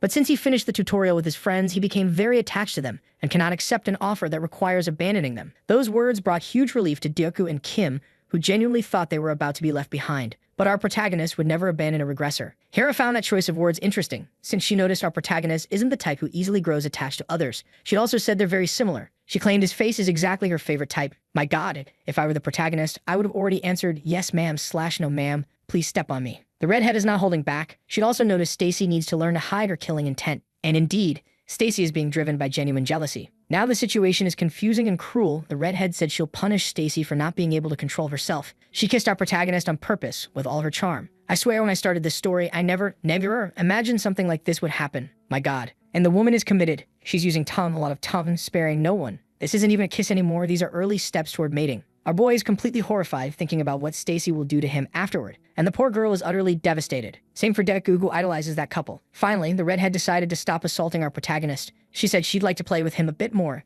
and as our boy falls to the ground, we can see she placed a collar on his neck. She did that solely because of Stacy's killing intent, suggesting the girl be more cautious from now on. Our protagonist knows the situation is delicate, and that's when he noticed something on his neck. The powerful woman stated it's just a gift, saying she'll see those cuties again soon. Analyzing the object, Lee realized that it increases his magic power. For all intents and purposes, that is an exceptional gift. Everything that just happened left him very surprised. Even after rejecting that woman's offer, he still received a gift from her, aside from the kiss. Since he is very worried about Stacy's condition, he decided to keep the necklace in his pocket. Finally, he and his team began leaving that place. Many people are enthusiastic about the demonstration, and some are even more interested in the alchemist, but our boy knows those are only empty words. As they try to leave, Deku and Stacy keep watching him. Now that they are in a more private space, Deku said that the red-haired woman is nothing but a brute and was completely inappropriate. She shouldn't have touched our boy like that, and she ruined everyone's mood. Kim is also observing him carefully. Surprising everyone, Kim said that what happened wasn't necessarily bad. At least that is the impression he has about the situation. For our protagonist, that makes sense. Even though he refused her proposal, they now have some sort of relationship with her, and it is undeniable that she is one of the strong ones in this land. He should also be grateful. If that woman were more unhinged, she wouldn't have stolen just a kiss. She could have been violent, and Stacy was in real danger. Eventually, the team reunited with the Blue Guild's representatives. Now they have lost any advantage in the negotiation. Our protagonist wants to know if they have considered new terms for the contract offered to them. After what happened, they cannot ignore how important those troublesome folks are and how essential our protagonist is to the team. Sanyu asked that they move somewhere else to talk because they truly need to discuss the new contract terms. Our protagonist said goodbye to his team since this meeting would be only with him. Stacy agreed, but is still visibly shaken. Looking at her, he realized he must fix that situation, but the priority now is the negotiation. Once again, he is standing before all those old men. He wants to know how much they intend to increase his salary. He will now receive 10,000 coins if he accepts the contract, and his entire team will receive heroic-grade equipment. The urge to burst into uncontrollable laughter is huge, but he must maintain flawless acting. He will also be given an alchemy workshop, and his share of items acquired from dungeons will be increased, and repairs from his equipment will be completely free. Still, he is not satisfied, and Sang-hee said that his contract will last 3 years. She will also offer an exclusive proposal to these newcomers. Instead of joining an already existing team, they will be allowed to form an entirely new unit. This is excellent because the leader of that unit will also have administrative authority. They will be allowed to make their own decisions. Things are becoming very interesting, but our protagonist is expecting even more rewards. To his surprise, administrative positions will be open to non-combatants, and he will be appointed as the leader of this new administrative division. This is basically everything he wanted. However, an old man stood up, saying that this is already too much. Raising his staff, a bright blue light filled the room. Our protagonist cannot even tell what kind of energy that is because he suddenly cannot breathe. The old man is so furious that he wants to end our protagonist right there, calling him a deceitful youth. Our protagonist is extremely worried, unable to breathe at all. In desperation, Sang-hee is trying to resolve the situation in the best way possible because the squad leader has completely lost control. Now, our protagonist understands the title that old man holds, and apparently he must also be an administrative leader. It might be that the old man doesn't want to share the same title with our protagonist, and that leaves our boy genuinely irritated. It's time to change the direction of this entire situation. Growing more enraged by the second, the old man wants to know if they really have to invest in this kid, while his peers beg him to stop using his staff. Giving in to his own malice, the old man says he can get rid of the boy without anyone ever finding out. This only makes the protagonist even angrier about what's happening. So he suggested the old man try pushing his luck. After all, he's nothing but an old man, and if he thinks things will be that easy, he should try putting it into practice. Confident as ever, the old man is sure he can do it. Our protagonist said he's just a senile and degenerate old man. He added that Hero wouldn't stay quiet if anything happened to him, though deep down he knows she would absolutely ignore him. But the second he mentioned her name, the old man froze in fear because he knows the mercenary queen. Finally, Lee secured another advantage in that argument. As far as everyone is concerned, the mercenary queen kissed him, and no one else. Relieved to be breathing normally again, our boy had to endure the old man's shouting, who is now completely out of control. Lee is going to squeeze every bit of advantage he can from this, saying he received a gift from Hera and that she seems to miss him. The old man is convinced this is all nonsense, unable to understand how this kid managed to get close to the mercenary queen. That's when the protagonist asked if the old man is stupid or just pretending to be, since he clearly saw the kiss in the arena. Now the old man demands an explanation about what kind of relationship they have. Full of confidence, the protagonist said that's none of his business, it's irrelevant, and what really matters is that the Blue Guild used military force to threaten a novice. It would be terrible if others learned about what happened, especially the mercenary queen. That could bring disastrous consequences to the Blue Guild, and that truth instantly leaves the old man terrified. Showing good judgment, Sang-hee asked the old man to calm himself. Perfectly composed, our protagonist revealed he has a few questions to ask because it seems that faction doesn't excel at anything.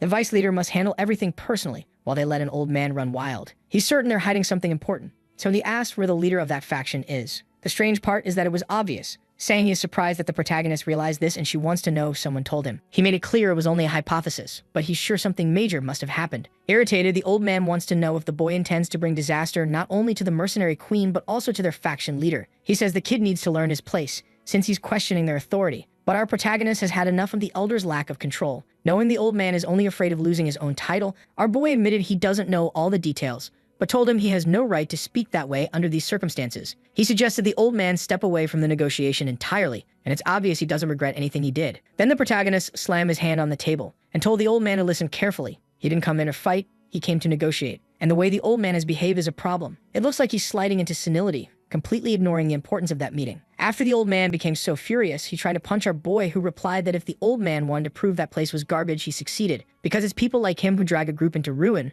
nothing more than stagnant water. Filled with rage, the old man shoved Sang-hee aside, grabbing our protagonist by the clothes and saying the young one was acting as if he knew something. Now he was overflowing with bad feelings, insisting our protagonist knows absolutely nothing about that great family. All of those words were completely empty. Sang-hee once again tried to make the elder stop acting so wildly. Since the advantage was in our protagonist's hands, he kept provoking him, saying the old man couldn't see the obvious. He said he didn't care about how he was evaluated, and that he knows the true prodigies are Stacy and Kim. Even so, the old man should behave with at least a bit more manners. Even if that continent had no rules, the elder went too far because our protagonist is not his subordinate, but all the man could do was act completely out of control. Finally, Sang-hee's patience snapped and she slapped the old man. To her, that was the last warning that would be given in that meeting. The elder finally swallowed his own words. Our protagonist noticed Sang-hee knows how to control her emotions and is the only normal person in that room. Now the old man, still seething, decided to abandon the meeting, saying he would make our protagonist regret joining them just because he dared question him in that place. After that, Sang-hee apologized for what happened. She didn't expect the elder to behave with such rudeness.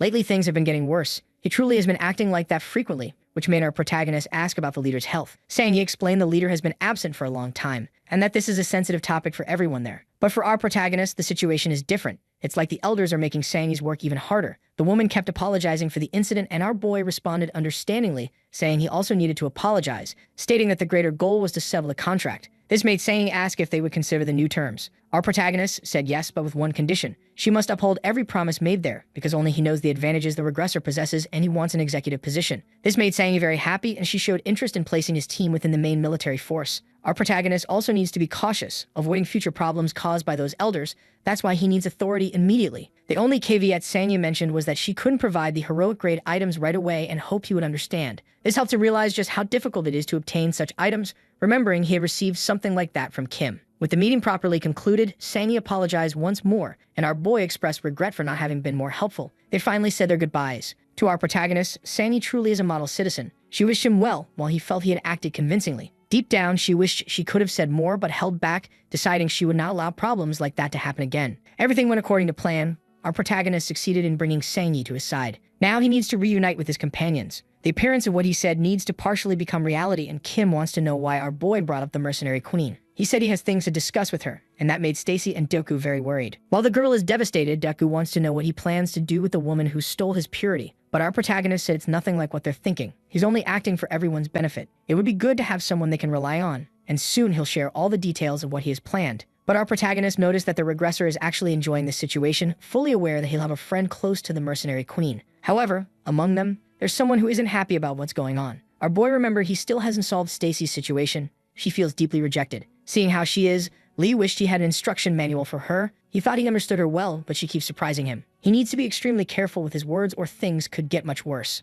Before leaving on his trip, he told his companions that he needs to talk with Stacy for a bit. To gain the political influence he wants, he needs to speak with the mercenary queen. The other two leave the room so he can have some privacy. His goal is to make Stacy understand that everything he's doing is for the sake of the team. Normally, just holding hands with him would already make her happy, but this time nothing worked. That kiss really was brutal. Worried out of her mind, the girl is practically begging him not to go on that trip. Lee said nothing will happen. Stacy asked to go with him, but he knows going alone is better. He also asked her not to worry too much. But instead of calming down, the dark energy inside her began to grow. Desperate, she begged him not to go see that woman, saying she might truly lose her mind. Stacy insisted he should listen to her and pay attention to what she's saying. But our protagonist can't understand what is going on with her, and Stacy is begging him not to abandon her. Just thinking about that possibility is filling her with dark energy. That made a deep chill run down his spine. Stacy, overwhelmed by intense emotion, is starting to blame him. To prevent something worse from happening, he needed to act fast. He pushed Stacy against the wall, using all the charm of a teen drama heartthrob, and it worked almost instantly. It made Stacy return to her usual state of serene devotion and deep admiration. Going all in, he stepped closer and confessed that he loves her. The girl has no natural defenses against that, and now she's completely in love. Our protagonist said he would never abandon her, when, in truth, he knows he has no reason to do so because it would be dangerous.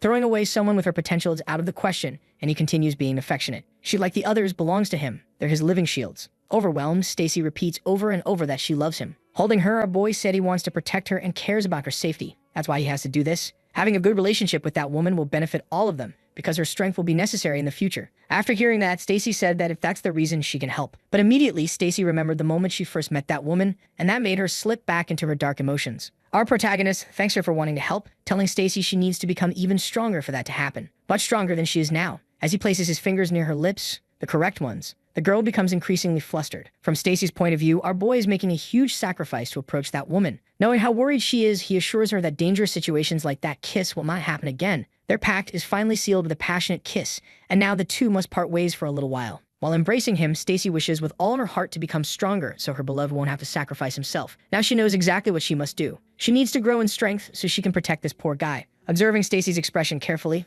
our protagonist is satisfied. He sees someone far more reliable. Stacy now has only one goal, to become strong enough to keep her boy out of the deadly grasp of that dangerously beautiful woman. That same night, our protagonist sets off to meet his new master. Standing before a massive gate guarded by soldiers, he is quickly recognized by the woman on duty as the guy who was kissed by the mercenary queen. Announcing his arrival, he says he has come to speak with Hera. He has no idea what to expect, but makes sure to wear the necklace she gave him. Looking at that castle, he sees how different it is from the Blue Guild. This place truly radiates power. Now he must simply avoid getting nervous. He planned everything carefully. He notices a door ahead and knocks, thinking no one might be inside. But he is surprised when the mercenary queen herself appears. She looks disoriented and irritated for having her sleep interrupted, assuming he is just another servant. Then she realizes she is standing before the novice. His presence brings a spark of excitement to her, thinking he changed his mind, but he explains that isn't exactly the case. Confused, she wants to know why he has come to her chambers. Imagining the boy is hopelessly attracted to her, she assumes he left his girlfriend because he can't forget a real woman like her. She demands he speak clearly about what he wants. Knowing her personality, our protagonist goes straight to the point. He asks her to become his sponsor. A brief silence fills the room. She doesn't understand at first. He admits it's embarrassing to repeat that request after being rejected, but before he can continue, a mischievous smile forms on Hera's face. Now she understands why he came. Finding him interesting, she tells him to follow her. No one has ever been this direct with her. She admits openly that he is exactly her type. She likes pretty and cunning boys like him. Feeling hopeful, our protagonist thinks things might actually work out. Sitting on her bed, the woman gestures for him to do the same. She tells him he'll have to try to charm her if he wants to earn his rewards. Now he finds himself in a dangerous dynamic. He might not be able to win. His breathtakingly beautiful woman, strong, muscular, curvy, predatory, might very well be planning to devour him. Taking a deep breath, our protagonist insists that he isn't that kind of person while she continues waiting. Lee finally says he hopes to receive investment for his team so they can accomplish great things. The mercenary queen reminded him that she had already made that offer, but he and his girlfriend rejected it. Now he is asking her to benefit the entire team, which is a joke. The mercenary queen has no reason to do that. She would rather have some fun with him and give him a bit of money afterward, which is far more advantageous for her. He understands the terms and said that the sponsorship would be beneficial for her as well. Seeing that confidence, Hera thinks he is adorable, but she's only playing with him. The truth is that if he can get any advantage out of that relationship, he would gladly act like a pet. Interested, Hera wants to know what he can offer her besides his own body. He said Kim possesses incredible talent and would be willing to become her ally along with the rest of the team. A cooperative relationship with all of them would certainly be beneficial in the long run. But those words didn't surprise the mercenary queen at all. He wasn't expecting such a reaction. The negotiation is becoming complicated. Hera said that even if they get stronger, it doesn't matter because she is already one of the strongest people on the continent. When needed, they hire mages from other factions since they have money for that. Even if the team is interesting, Hera has no interest in them. Even with an alliance, they would not belong to her faction. What she wants are people who can swear loyalty to her. Now he is frightened because he might actually have to become this woman's servant. Wanting to resolve things quickly, Hera said that if he wants to keep talking like this, then he already knows what to do. He must sit beside her and do what adults do, assuring him he would be very well compensated and would receive pampering over time, and who knows, maybe those benefits could extend to the entire team. He felt offended by a proposal that I would accept while smiling brightly. What he is about to do may be a waste, but there is no other option. It is time for plan B. He took the necklace in his hands and asked her to look at it. Then he threw the gift toward her. That left Hera confused.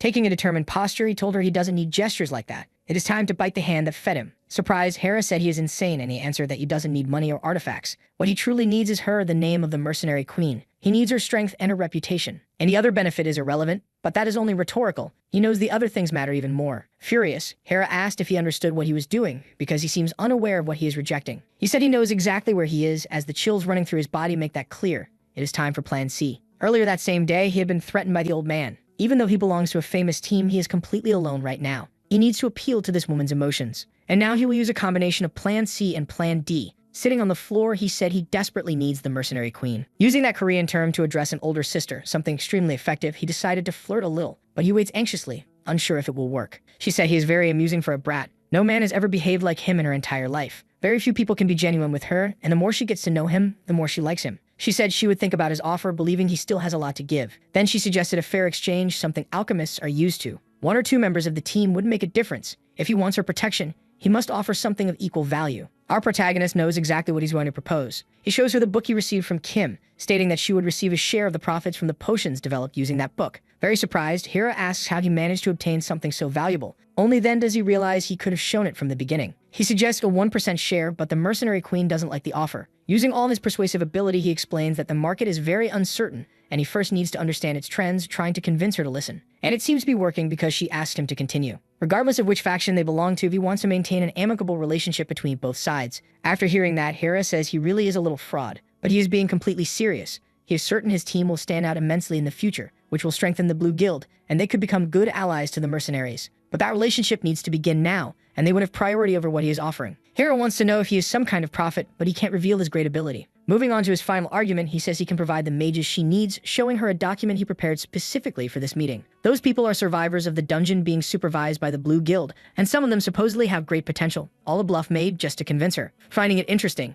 Hera asks if he can actually fulfill those promises. He says yes, and that he will soon have a position of authority inside the Blue Guild. Even though she is impressed, she is still suspicious, but that is the fair exchange he can offer, and he thinks he cannot reveal what his ability truly does to see other people's potential. After listening to everything, Hera is genuinely deep in thought. It would be wonderful if she simply agreed immediately, but the mercenary queen is still analyzing the risks. He notices she is truly considering the deal, and he has no guarantee he will get the outcome he wants. Seeing the spark in Hera's eyes, he grows increasingly anxious. This worries him because he needs this victory to be able to negotiate within the Blue Guild. Imagining things could go wrong, he remembers the people who matter in his life and that he might have to say goodbye to them. But to his surprise, the mercenary queen asked for 3%.